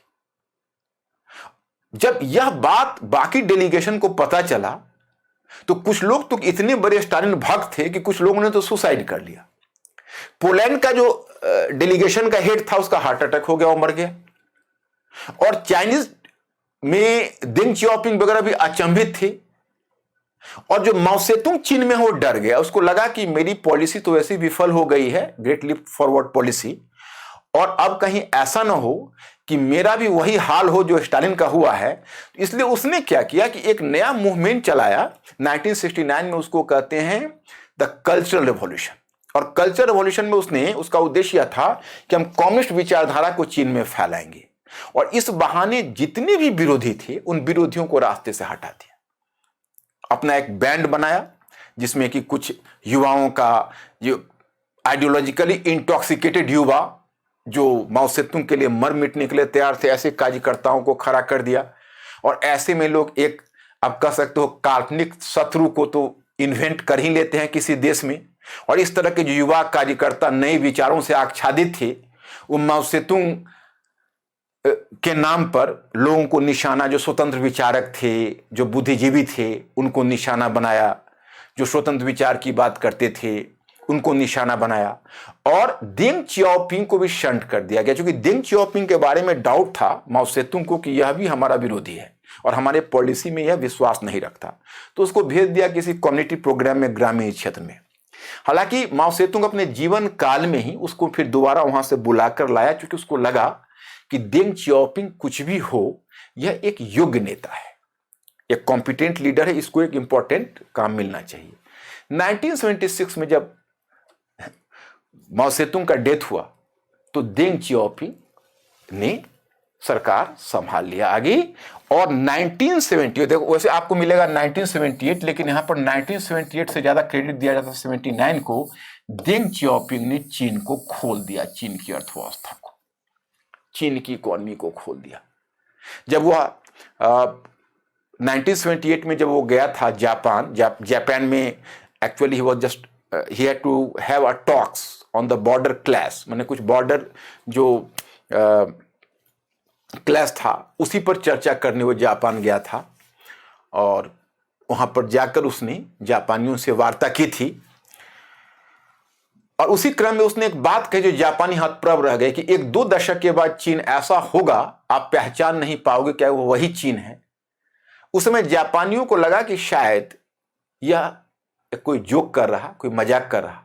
आगे की घटना ने यह सिद्ध कर दिया कि उसने चीन का इकोनॉमी का प्राइवेटाइजेशन कर दिया। जो पहले भूमि का कलेक्टिवाइजेशन किया गया था, सामूहिक खेती, उसको फिर इंडिविजुअल किसानों को दे दिया।